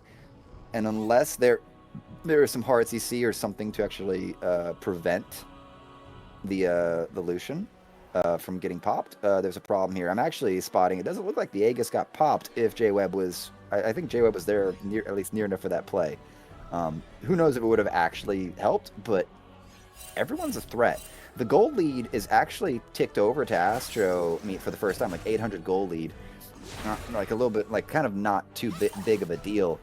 But the game state is even outside of the Soul being in the favor of Lash-Back, and it's about Baron time. This game is coming down to an Elder flip, to be honest. In terms of the survivability, though, for Lash into 2 Assassins is they do have Chemtech Soul, which, does give that resistance. Lucian now has the Buckler that gives armor and AD, so he's building into a GA, so he's going to have that armor against Rengar, and he has the shield bow shield to be able to try to prevent that one pop. So I don't think he will die by 1 hit from Rengar anymore. It will definitely take a little bit more effort, but it's enough damage to really make Lucian not be able to play these fights very easily, which is a lot of Lash's gold away. So then you're kind of relying on Yone and Zoe damage. And again, you need to give Zoe uptime, and you need to give her rotations to be able to get poked down and then commit to a fight. The question is now, is Lash capable of being patient enough to let Zoe hit a couple bubbles before you actually engage? Quinnick trading out with Scorp here. Scorp kind of missing a lot of spells after that first rotation. Giving another look here, not to pick on Jessie, I'm just realizing it looks like she's indexed it into 2 different healing items to maybe the mindset there is to counter the poke from the Zoe. I appreciate the sentiment. I'm not sure if it's going to play out in the way that would be fully countering the Zoe, because Zoe is pretty much either 100 to 0 or 100 to 5 health left. I will say the amount of shielding and healing that Moonstone, Echoes, and Seraphine and Power W does is a lot. Like this is Seraphine very strong and at a very good point. So like I think these team fights are going to be pretty good as long as they continue to stay as a clump. The thing is the rest of Seraphine's team doesn't really want to stay as a clump. Rengar and Akali kind of want to be in the back line, but it will be really good survivability for the Ashe and Victor that stick next to her. It's just up to Rengar and Akali kind of pulling Zoe away from dealing damage to the back line and focusing on surviving the Rengar and Akali. So we're kind of at a neutral game state at this point. Waves are being... So Yone's having to catch the bot wave to sort of get that back into favor. Baron is still up. I think we're just looking for ultimates and summoners to be up. It looks like everyone's ready to fight. I can't really see that there's any major items to finish. Victor may be approaching his 3rd item, trying to catch up to the Zoe. I don't think he'll get it in time. If he's sitting on an Amp Tome, I'm assuming that's going into either a Shadow Flame or a Zonias, which are 2 different items that have a second component that goes with the needlessly large rod. So spikes are pretty far out from everyone on AstroMeat. Lucian's been sitting on that Buckler for a long time, so maybe he's almost BF Sword for that Guardian Angel. Jack Show for Yone is probably nearing here as well. So I think both teams are kind of just waiting for this Elder to happen instead of fighting for Baron, which makes sense in terms of the way that the spikes are looking. Yeah, the question is, like you brought up, who will have more spikes by the time of this Elder? I mean, honestly, if I'm Akali, I'm going to see if I can try to buy a Magi's before this fight, because this is the game-winning or losing fight right here. So we're gonna have a catch here. Aquanet's gonna get stunned into the corner here. The best target you could pick loses the Zanyas. That's not gonna be available for this next fight here. That's no Impale on Skarner. Yeah, Impale was used and missed. That is A bunch of huge jump around here. cooldown. Scorp gonna Oh, catch, and the action's gonna get popped here. Hamilcar gonna be able to get That's not himself good. out here, and Scorp, he's gonna be able to get back. The auto attacks follow him, but now Joggin's caught. He's gonna have to flash away here. Cullen coming down here, and Aquanet is gonna be able to survive. Has to ult out here, but the Rai on the Rengar jumps in, doesn't get anything, and Hamilcar's gonna get caught by the Nautilus ult.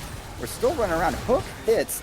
J-Web Wow. for the MVP, gets Jesse, pops the Seraphine, and now Flash, second Q from Scorp. Kashmir's going to go golden, but it's just going to be surrounded. The Gravity Well does nothing, and they're pressing forward here. They don't care about Elder just yet. They're going to take this inhib tower and probably the inhibitor. I don't know if they're going to push for finish. I don't. 10 seconds left for perfect execution to be back up. I think this might be winnable for Lash. I think they have the damage and the HP bars to just run But it the down. bubble hits there, and Oh! the Ash is popped, and now exhausting the Akali. Aquanet trying to get himself out, but he does not have what it takes to even take care of this tanky Skarner, and this is going to be a 3-0 by Lash-Back, delivering the pain, using that paddle to the maximum to deliver a crushing final loss to ASTROMEAT. I mean, that was just it honestly went a lot longer of a game than I thought. So big ups to AstroMeat. You know, kind of similar to what happened to Travis Scott in 2017. It felt like every game they probably, I mean, not in game 2, but they should have won. They should have won the Grammy, but they didn't. They just didn't really play to their strengths. They didn't play to what their they weren't coordinated as a team. They kind of made a lot of mistakes as a team, but I think there's a lot of hope for them. I think looking at the grand scheme of this whole league, they are a team to really be on your radar. They're going to be a very good team that has a lot of potential, but that potential needs to be realized from them. However, for the side of Lash-Back, they just look solid. Their drafting, I'm mostly agreeing with. I like the way that they're looking at the meta. I like the way that they play their game. I love the amount of emphasis they have on early dragons and always having a dragon lead in all of these games. That's a point of pressure that they're able to use throughout the whole mid to late game that gives them an advantage. So in terms of the perspective of the whole league, Lash-Back is a team that should easily be on everyone's radar to look out for, and they're probably a team that is going to contest the championship once we get there way down the road. Yeah, Lash-Back just need to figure out what they can actually index further in for the progress of their season. Starting strong here with a clean 3-0 against AstroMeat, and really the only major pain point that we spotted was in game 1 and game 2 with Lune just overextending and trying to carry too hard or too much. But the performance, like their two mid laners that they had between Zhao and then Sleeply on this Zoe, even if Sleeply's only brought in to just one trick this Zoe and the bans, this Zoe might get banned for the rest of the tournament for all we know, but the mid lane performance was fantastic, and honestly, if Aluna can just kind of pull it back a bit and accept that they are surrounded by a competent set of players, particularly just seeing Jagan and J-Web just do so well, walking around the map, controlling the Drakes like we pointed out. Lash-Back has nowhere to go but up. They have to look to not regress, if anything, and to iterate on their success. AstroMeat, as you said, I love that they never really turned over and die. They were there to fight. They were there to jump in. They were there to look for opportunities.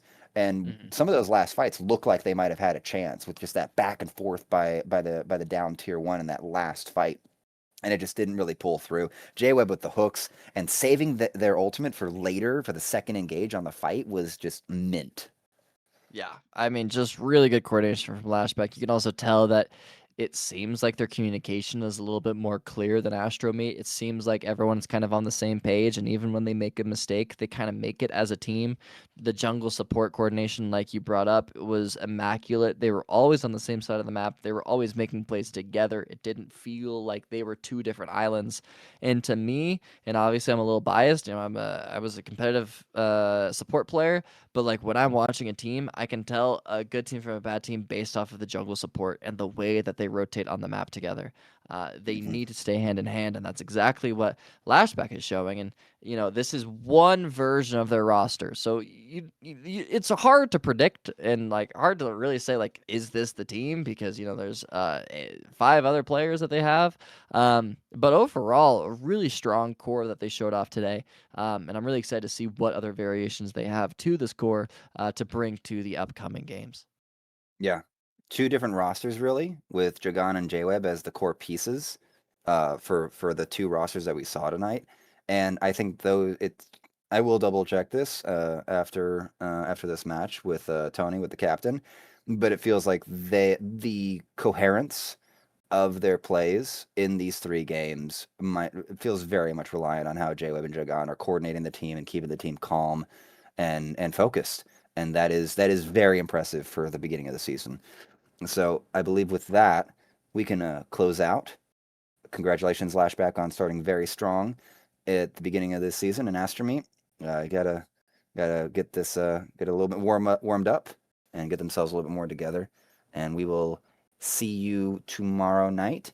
We will have, I believe, the tomorrow night's matchup. We will have stream will be Think Rev Think versus SEAL Team Flip Cosmic Reflippening. And so we will see you 8 p.m. EST. Good night, y'all.